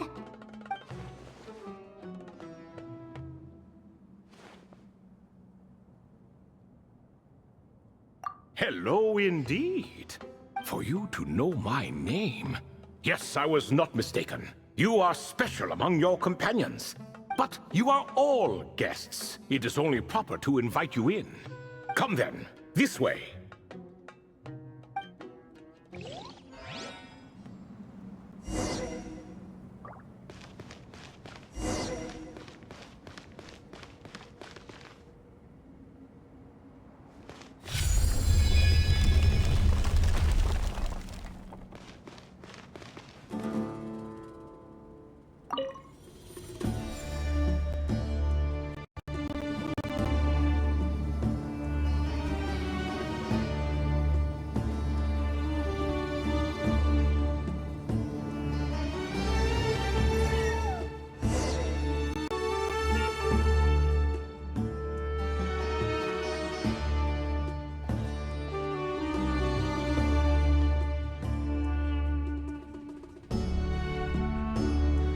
Welcome to my humble abode. Oh, your house sure is spacious, Lord Ibis King. I fear it's not quite what it used to be. In fact, it has long ceased to be my home at all. It belongs to the descendants of the cats I once raised. Such adorable creatures, aren't they? Take the one I'm borrowing here, for instance. A chubby fellow with such lovely fur. Anyway, tradition dictates that a special guest such as yourself be presented with a gift. Alas, it's a first-come, first-served basis, you see. I fear with the passage of time, none are left. What? So the treasure's gone already? Treasure, you say? Not an inaccurate description. Yes, and no.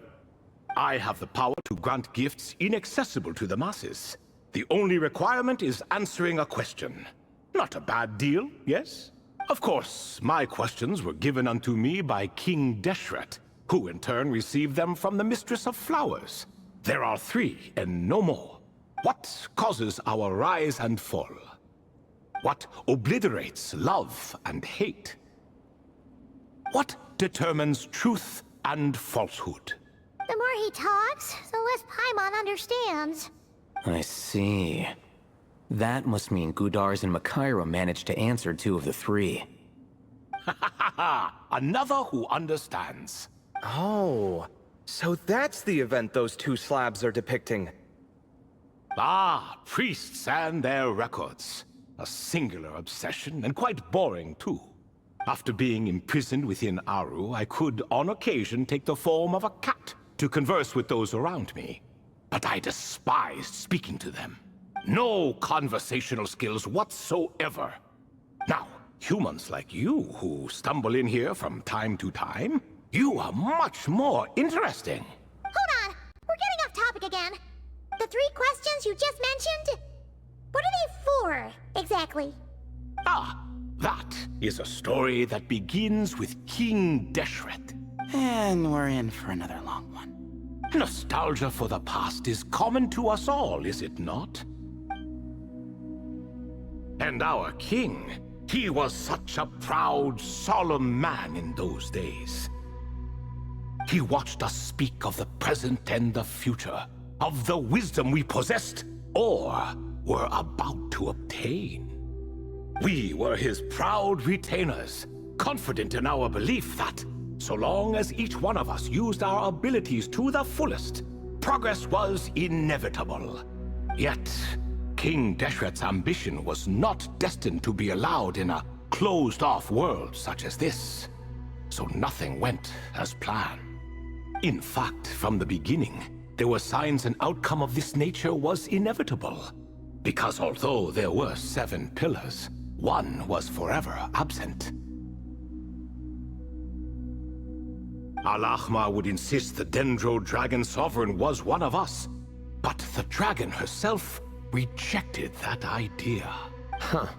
Like a card you can never seem to draw from your deck.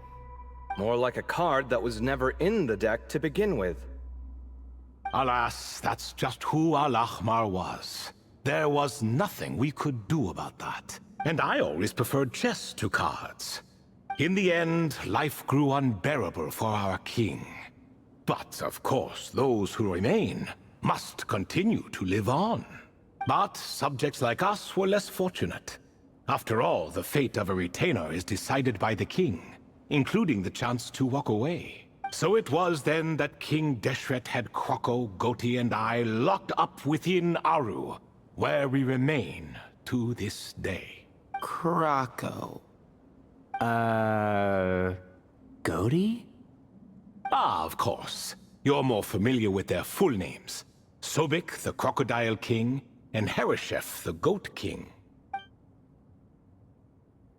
And let me tell you, when it comes to chess, Hereshef was a habitual backseat strategist, always spewing nonsense from the sidelines. Well, Sobek was all too quick to take his terrible advice, to the point where I was the one who got accused of cheating. Chess is an exercise in patience, and that man couldn't sit still to save his life. He could never excel at that game. In fact, neither of them were good at chess. Even so, we played together often, and since I was always the winner, we got along quite well. What are you laughing at? Were we not good friends? No one's laughing. Paimon would never. No, not you. It's Goti. He's laughing for no reason again. Can you not hear him? Ah, right. Of course you can't. The two of them are inside Aru, as am I, so only I can hear them. What is even going on here? Has he, like, started to lose it after being trapped for so long? That does happen to prisoners serving life sentences. Speaking of which, how's Azar doing these days? I doubt he's doing much of anything. Just what I wanted to hear. What is the meaning of this? You doubt my words? I have half a mind to not talk at all. Oh, no. They're not questioning you, Lord Ibis King, just discussing other things. Please, continue. In that case, where were we? Getting to the part about the 3 questions. Ah yes, we're almost there. Before I entered Aru, King Deshret said I could be released from my eternal seal if I chose humans who could provide the correct answers to those 3 questions. The first person who caught my eye was Gudars. I asked him, what causes our rise and fall? He answered, conspiracy and betrayal, for it renders the righteous and wise unable to succeed, and thus nations fall. I found his answer quite interesting, so I bestowed upon him the power to deceive. The second human I chose was Makaira. I asked her, what obliterates love and hate? She said unto me, I have nothing left to lose.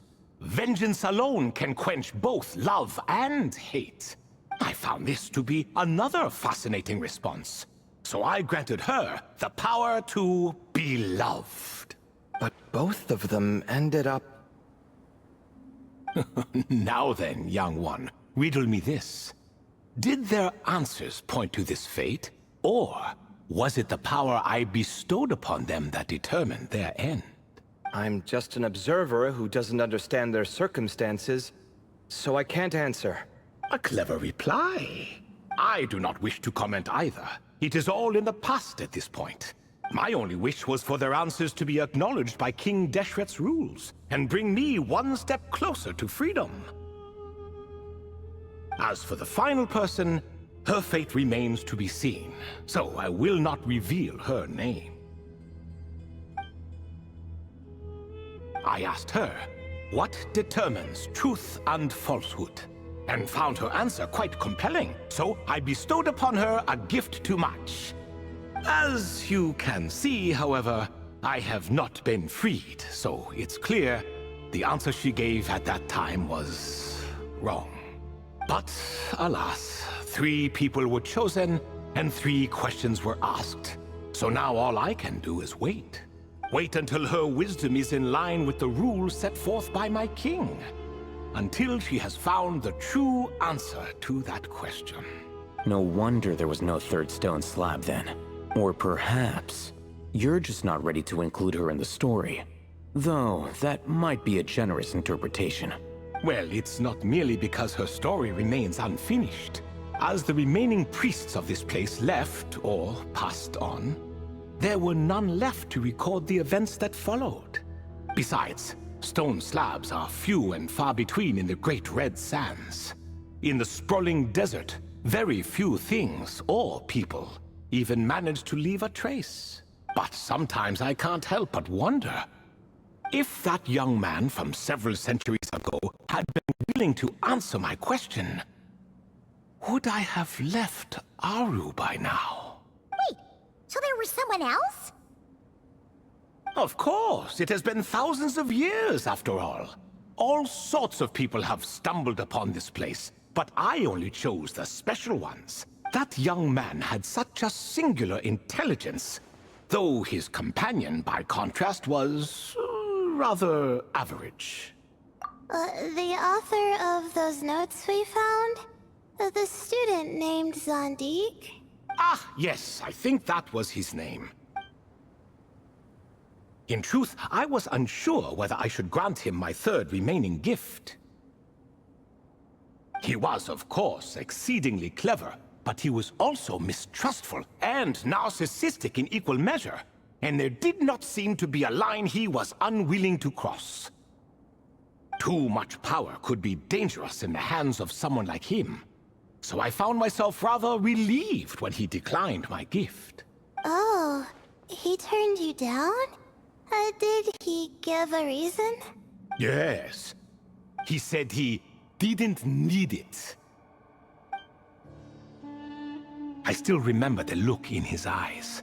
Nothing stood out per se, and still I could sense contempt and disdain radiating from his gaze. I could not give an exact reason, but on instinct I just knew.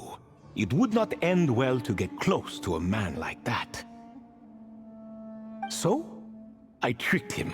Stick close to your companion, I said.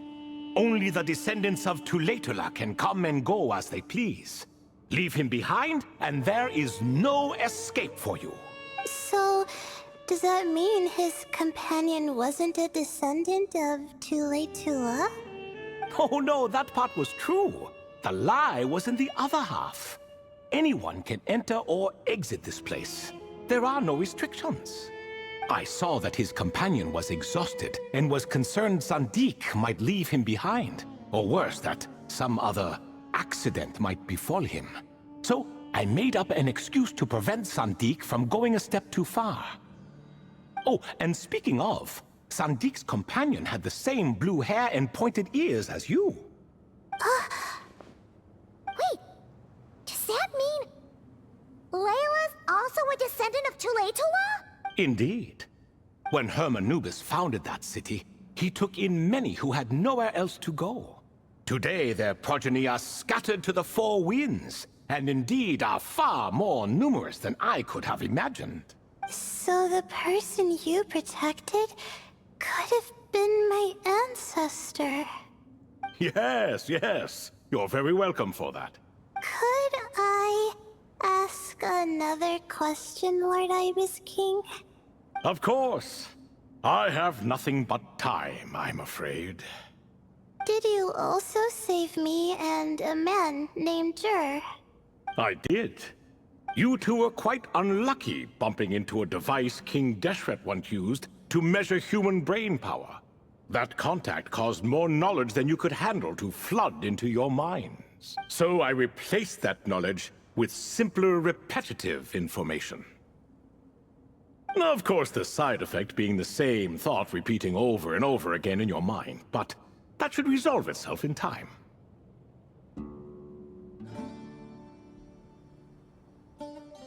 How many moons are there in the sky? Yes, that was the phrase I used in your head. I forgot the other one, though. I believe it had something to do with food. Both were spur-of-the-moment decisions, so no need to dwell on the meaning too much. Oh, I see. Thank you, Lord Ibis King. As I said, young one, you are most welcome. If you're inclined to return the favor, perhaps you could turn off that device so no one else can trigger it? There's only so much a cat's paw can do, so I'm afraid this is something I must leave to you. Or Marak, I suppose. Oh, splendid! Another one bites the dust. Such is the fate of things here. Day by day, little by little, the remnants of ages past fade into obscurity. For that reason, the gifts of bygone eras, be they tied to your blood or technological in nature, are not to be revered. They are tools, nothing more. Disrespectful? I simply make the most of what I have. Besides, our king has been gone all these years. What good does it do to revere him now? Oh, are you talking to the Goat King again? No, Croco this time. He's pestering me for another game of chess. Says he wants to even the score. Wishful thinking, if you ask me. If we counted one push-up for every loss, he'd owe me 300,000 by now. Of course, that's just a rough estimate. I've never kept count. It appears that's something you like. I suppose so. All right then. Time for me to extend my winning streak, and for you all to head home. In truth, deep down, I know even the answers to those 3 questions will not change my fate. But that is for me to reckon with. Go on now.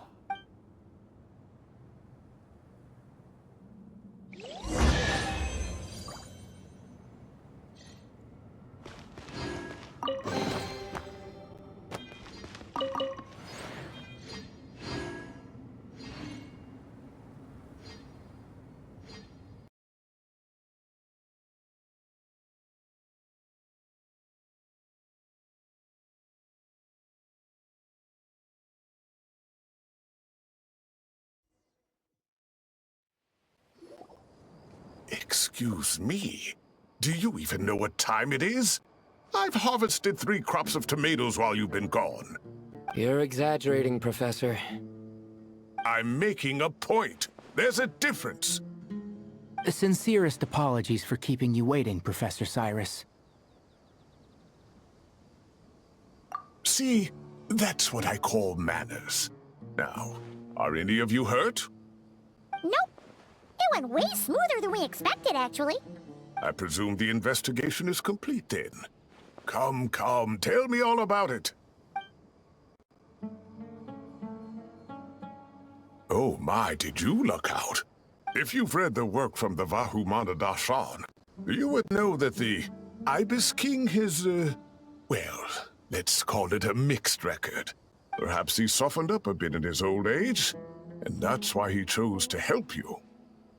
Or perhaps he just didn't have a good enough reason not to help us. See? Marak agrees. How do you even know that's what Marak meant? That could have just been a happy noise. In any case, there's a lot to be happy about. We figured out what happened to Layla and Jur, and there were some unexpected takeaways too. Yeah, I never expected to learn about my ancestry. I've always thought of myself was just an ordinary student. I never would have even considered something like that could be true.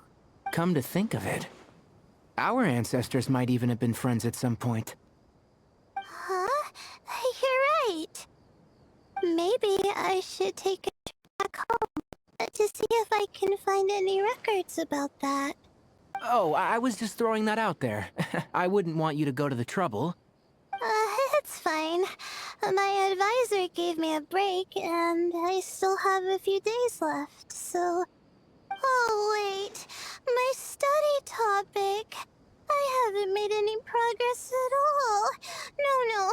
I need to focus on that instead. Right. Couldn't you help her, Professor? Huh? No, I could never. Me, you say? I'm from the Spatamar, Darshan, and I don't think that Nephis or Zahahadi researched the stars. All I have to offer are my homegrown tomatoes. Although I suppose it's not impossible. I can ask a few old friends to recommend some interesting topics. You really don't have to. It sounds like a lot of work. Hardly. A few passing questions while we water the plants? It's no trouble at all. Thank you so much. Of course. Now it's getting late, and you all must be tired. Let's wrap things up here. Some say desert nights are the sun taking mercy on us after the heat of the day. So, let's leave while she still feels merciful.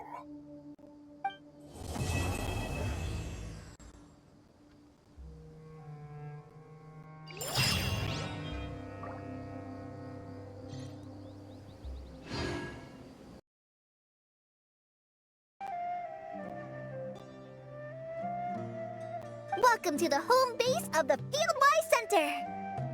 As you can see, the core projects are already up and running, so we can get to work at any time! Huh. This feels like one of those places light novels talk about. You know, the adventuring hubs where rookies gather to take quests and stuff. Oh, and almost like a school festival at the same time, with everyone getting together to learn and then forming teams to hone their skills. It's so exciting! Well, this place isn't quite as decked out as a school festival, but Master Tainari said that Academia plans to be generous with the resources. Anyway, before students and researchers head out on dangerous field missions, they can come here for advice and emergency training. We even have professionals on staff that can join their teams to serve as guides or safety personnel. Yeah, you can think of it like a forward operating base, equal parts theoretical training and field practice. We'll familiarize new recruits with potential challenges in the wild and take them through drills, so there's no reason to panic during the real thing. Amber, you're here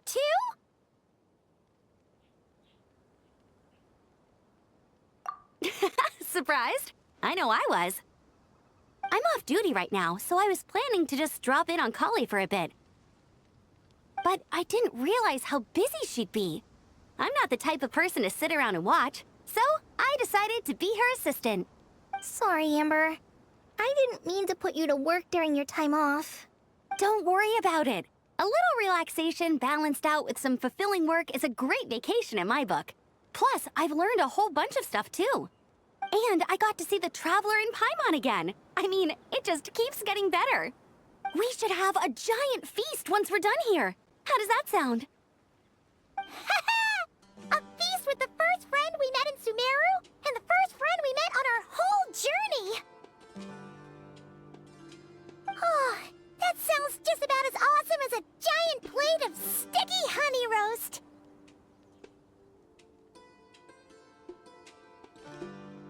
All right, down to business then. Kale and I are in charge of the Scouting Speedsters project. The focus is using devices and machines to pass through hazardous areas, survey terrain, and get details on potential threats. Plus, a mortar research indicates that during dangerous situations, Having the support of an adorable companion can help set adventurers' minds at ease and prevent excess nerves.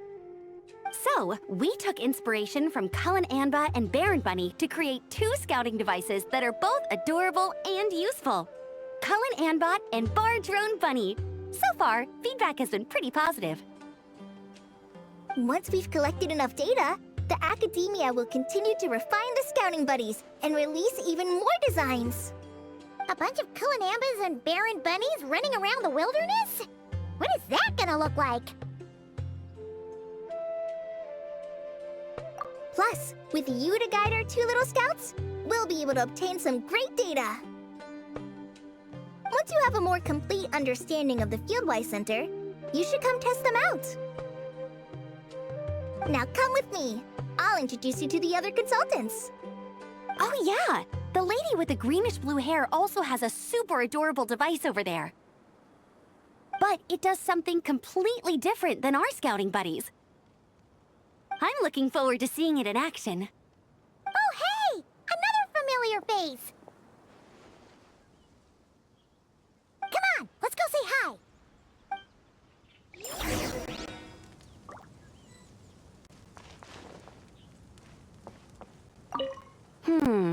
I should adjust the legs so Bar Drone Bunny can run even faster.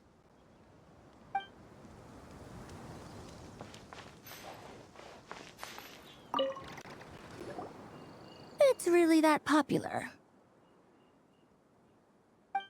The internal locomotion mechanism is clever enough, and the execution on the terrain recognition, remote control, and weight detection modules isn't bad.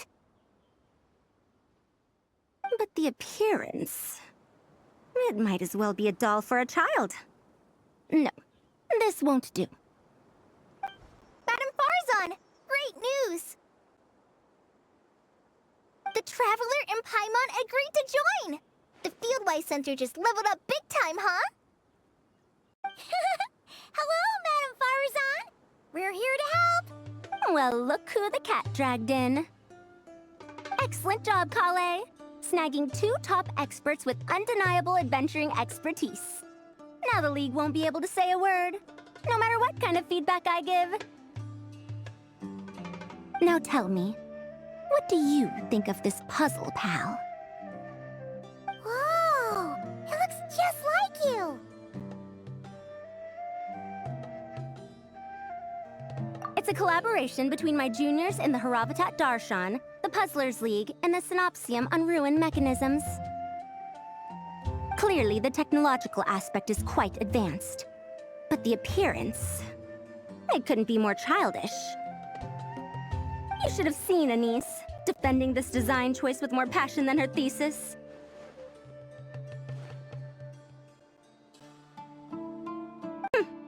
Young people these days. Far too obsessed with making things cute. Huh! Paimon kinda likes it!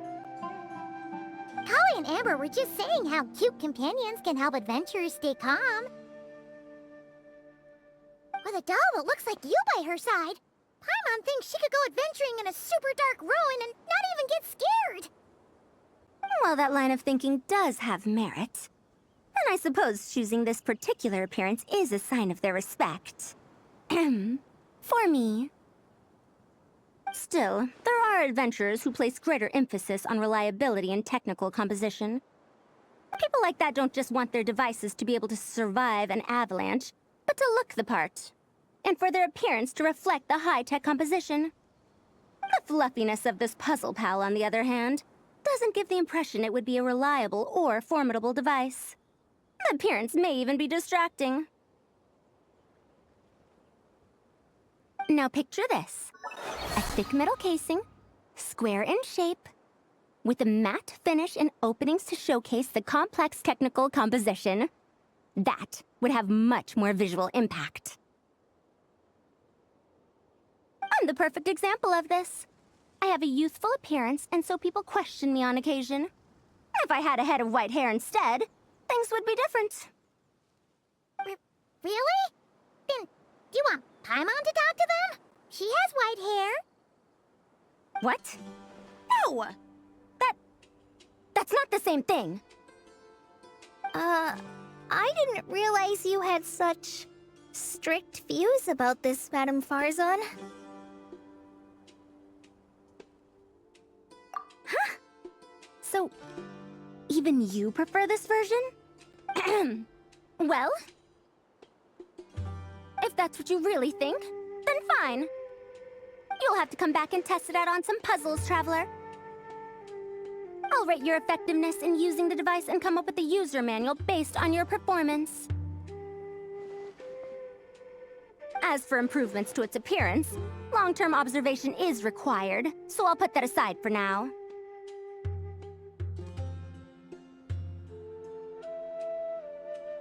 I've already selected a few of the most suitable domains, so we can begin the puzzle-solving process at any time. Thanks, Madame Farzan. I'm just gonna take the Traveler and Paimon to see the final project. But it shouldn't take long.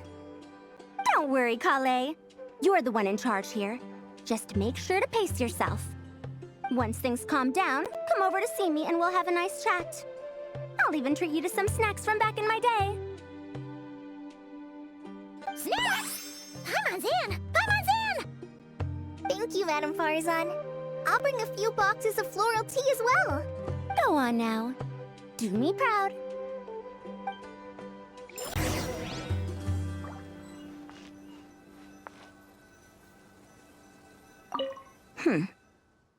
Perhaps we shouldn't change it after all.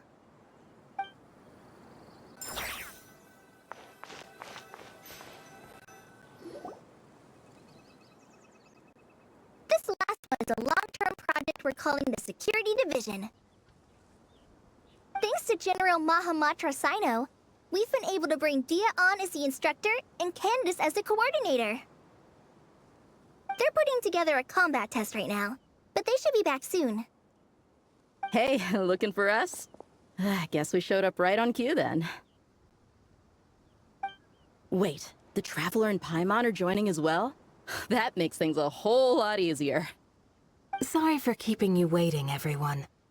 But we managed to bring back some good intel. Intel? Huh. This is starting to sound intense.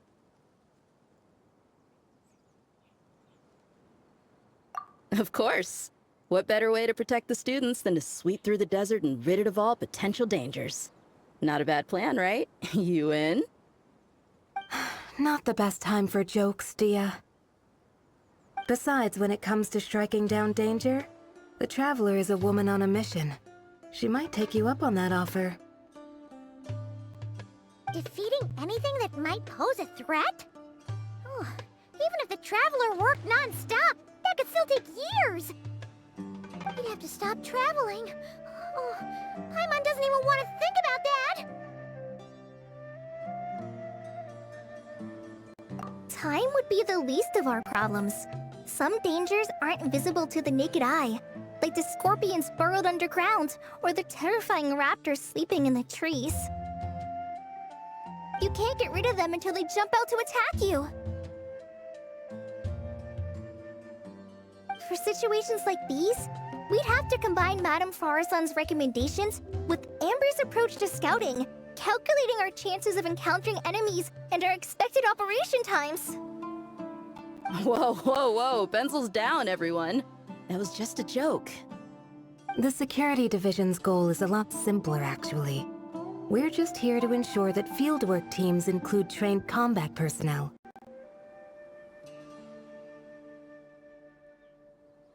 Some of this work has been entrusted to the Blazing Beasts and other mercenaries, but members of investigation teams who pass the combat test can also qualify. Before an investigation team is allowed to head into a dangerous area, the group must include at least 2 professionals who have passed the assessment. And Dia and I were just out collecting intel on the best place to hold the test. We found a domain filled with monsters and bandits of all levels. Hopefully, they don't mind us borrowing their stomping ground for a bit. It'll only cost them a few smacks on the head. Oh, so we just need to supervise, right? That's right. Participant safety is our utmost priority. So we'll organize a group of capable personnel to take it in shifts. We still need to figure out our testing metrics, though.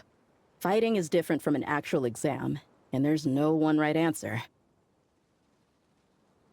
Mercenaries like me, we all have our own style. That's not a problem in actual combat, but when it comes to teaching, we tend to stick too much to what we're used to. So, we need someone to give us a baseline. Someone who has the experience, but also takes a more flexible approach in combat.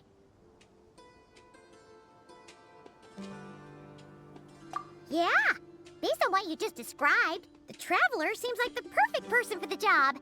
Great. Working with you is always a pleasure, Traveler. Smooth as butter on a steak. Don't forget about compensation for the Traveler in Paimon, Dia. You agreed without doing the math first. Ah, it's fine. We'll just split the funds Kale wrangled for us, 20-80. 10 for me, 10 for you, 80 for the two of them. Wait, we're getting 80%? Don't sweat it. We're just in charge of the long-term operations. You're the one setting the metrics for the whole thing. So I think we got the better end of the deal. We've talked about a partnership in the past, haven't we? Well then, consider this the perfect place to start. Then I'll draw up a detailed overview of the compensation so it's clear for everyone. That'd be great. And don't worry, Miss Candace. About that piece of land you're leasing to the Academia, the one used for grain storage, I managed to get them to agree to a 30% increase in their rent payment. Oh, thank you. Those funds will go to fixing up some of the village facilities, which should make for a more comfortable experience when investigation teams stop there in the future.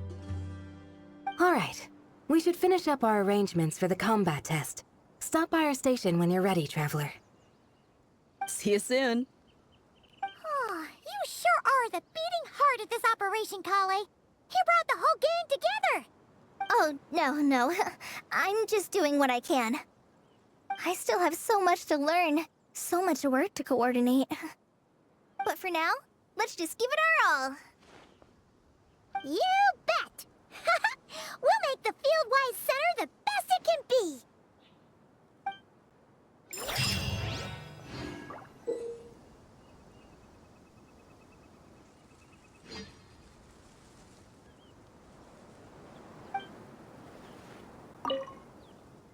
Hey, ready to do some quality assurance on our test questions? Hey there! Ready to go full speed ahead with Cullen Anbot and Bardrone Bunny? Our two scouting buddies are tuned up and ready for testing. Don't worry, I'm using this station as a temporary office for the Fieldwise Center as a whole. But it hasn't been too bad. Just a lot of data processing for our scout bots and some paperwork. Oh, and we also give suggestions on how to modify the internal mechanisms. When an investigation team comes along, we register them and check if emergency training is needed. Then we take care of the departure procedures, allocate the required personnel and equipment, and then we monitor the situation with their camp provisions and touch base with the logistics staff. I don't mind. It's just temporary. The center hasn't been open for too long, so we're still working out the kinks. Yeah. Plus, verifying travel qualifications and keeping an eye on logistics is nothing new for me. And the Academia is sending specialists to set up a formal administrative team soon. We just have to show them the ropes. Some of them are here already. So once that's set up, and the researchers submit their certifications, we can start delegating the work. And then we can take a well-deserved break. I asked Lisa and Kaya for some recommendations before leaving, so I have a list. Time's been a bit tight this trip, but Kali took me around Sumero City, and we had tons of amazing food. She's one busy gal, though, so I didn't want to drag her from place to place. It made more sense to spend time here helping her out. I'm sorry, Amber. For what? I'm having a blast. Seeing you take the reins, seeing your friends place their trust in you, even rely on you, it makes me so happy. Traveling, relaxing, I can do that whenever. It's not like this is my last time here. Besides, once we're done, there will still be more than enough time for sightseeing. That makes me even more determined. You don't need to worry about me, Amber. I've got this.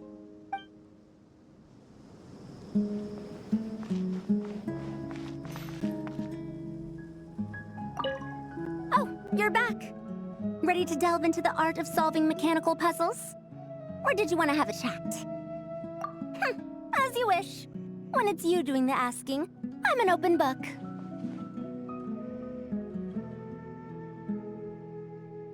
Refined, naturally.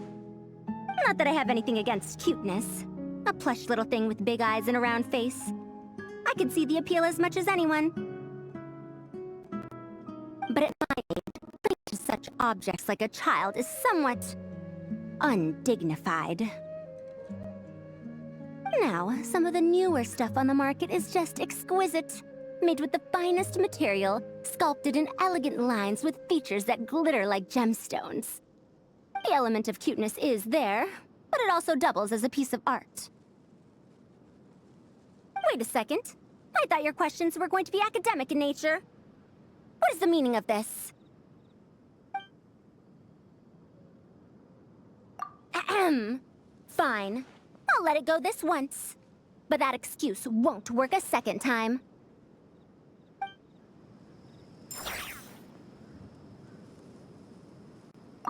Oh, you're back. Ready to delve into... as you wish. When it's you doing that... a classic debate. I don't think this is a question that has a definitive answer. Not for me, at least.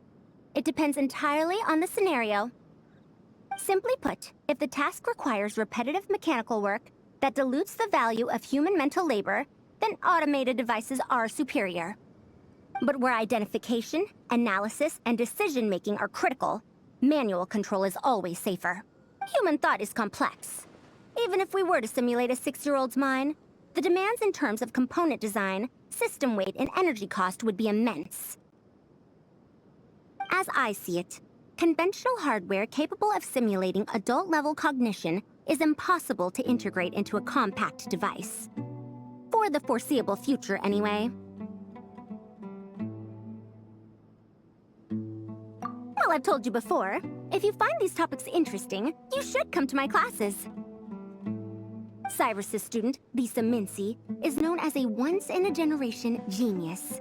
But with your smarts, I bet you could give her a run for her Mora.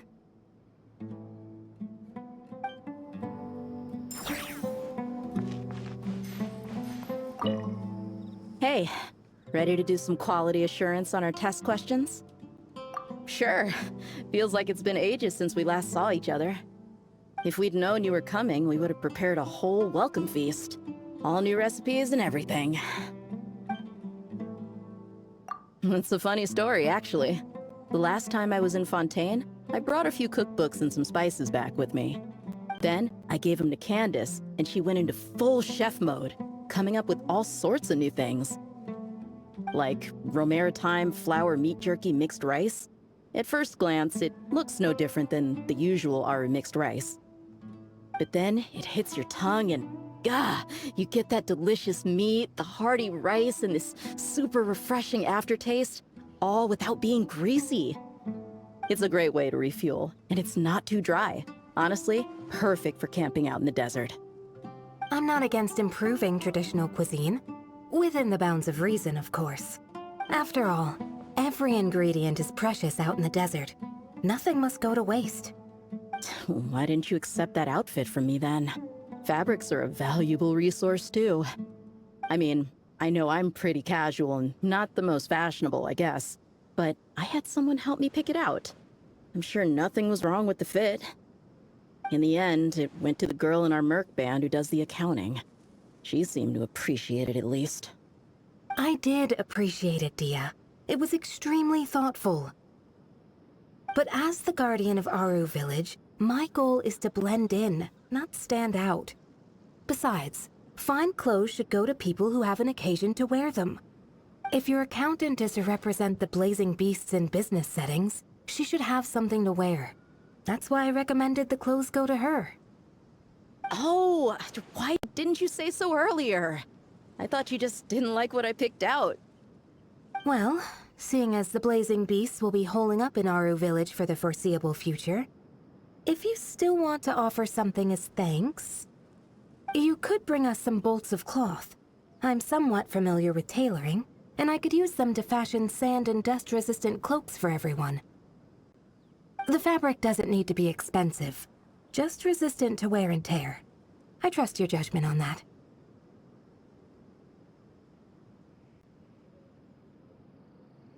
Don't worry. I'll think carefully about the shape and pattern when I make one for you. Then all will know that you are an esteemed guest of our village.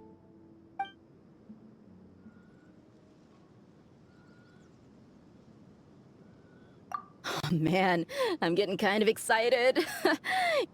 In that case, maybe I'll head to Liyue next.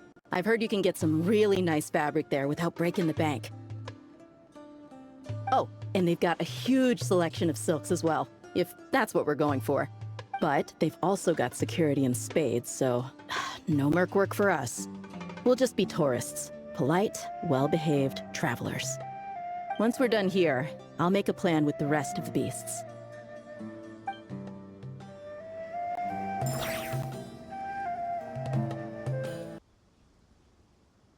The Fieldwise Center is getting a lot of praise from important scholars all throughout the academia. Soon, they'll send a team of specialists to take over the management of this place based on our recommendations. So, thank you for all the support. Wow, sounds like your hard work paid off, Kale. And you're overseeing the transition yourself. Well done. The young students today could learn a thing or two from you, Kale. Your confidence, your proactiveness, your leadership. It's admirable. Not like some of the ones I teach. So focused on theses and research with no practical skills to speak of.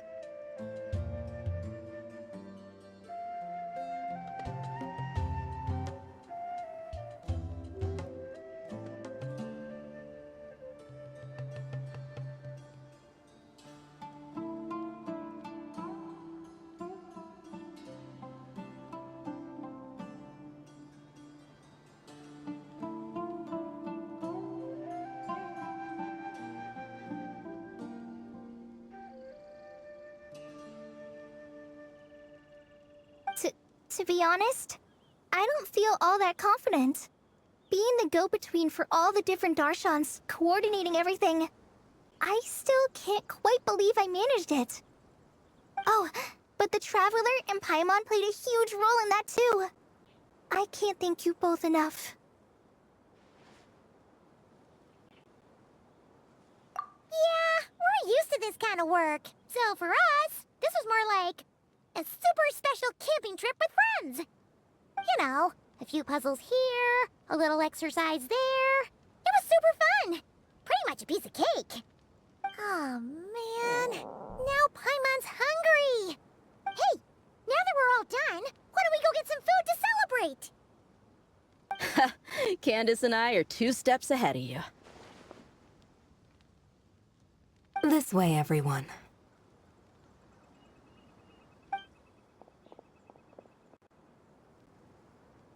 Woohoo! A feast! Perfect timing. Oh, it's been a while since we've had such a delicious spread of dishes from Sumero. Paimon feels like she could eat twice as much. No, 3 times as much as normal.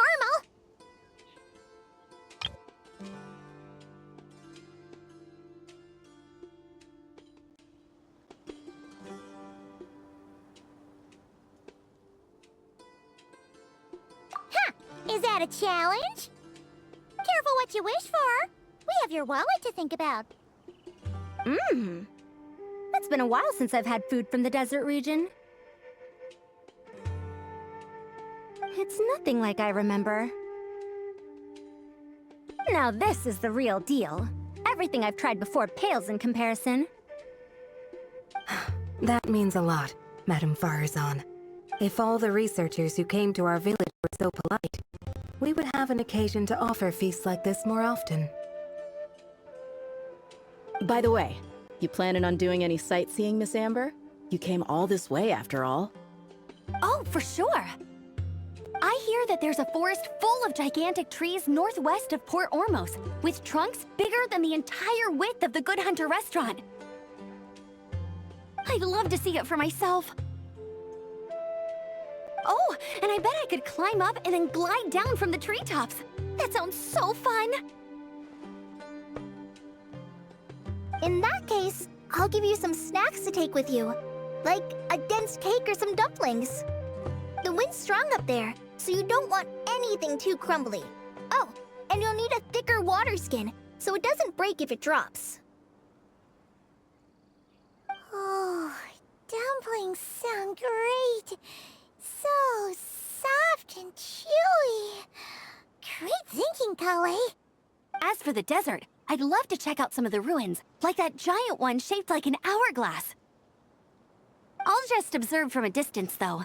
Your ruins could be protected sites, so better to not barge in. Besides, there could be someone sleeping in there. I'm glad to hear that, Miss Amber. It's for the best. Your body won't be used to the desert environment, though, so traveling could be tough. You'll need to bring moisturizing ointment and essential oils for the skin.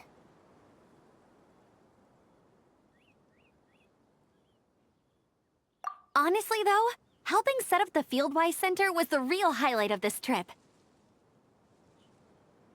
And thanks to you, Kale, I got to make some new friends, too. So I couldn't be happier. Feel free to drop in on me in Mondstadt anytime. I'll show you the best our city has to offer. Don't mind if I do. I had some dandelion wine while I was in Fontaine, and man, that was the stuff. So sweet and fragrant, not a single bitter note in there at all. And that was the imported stuff. I bet the taste is even better when it's fresh.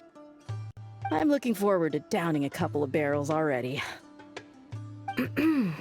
It couldn't hurt to take a break from wine either. Those children gave you some hennaberry thorn powder, remember? You could make some tea. Come on, Candace. It's just a taste. The barrels aren't even that big. We're talking like 3 to 5 cups per, tops. And don't worry, I'd make sure to bring back souvenirs for everyone. Well, I've heard the Knights of Favonius library has quite the collection. I wonder if there are tomes that approach engineering from a different angle. Could be worth perusing. I'm not sure about the exact number, but the library's pretty huge, all right. What kind of books are you interested in, Madame Farzan? I can write them down and have Lisa get them ready for you. Either way, just leave your Mondstadt travel plans to me. Lisa? Lisa Mincy? Cyrus's prize student who he never stops bragging about? So that's where she's hiding. Ah, this is kind of nice, isn't it? Friends of ours meeting other friends of ours, then becoming friends in their own right. Yeah! Maybe we should start introducing our friends to each other. Paimon can think of a few who might get along. Huh, not a bad idea, right? Just imagine all the fun we could have!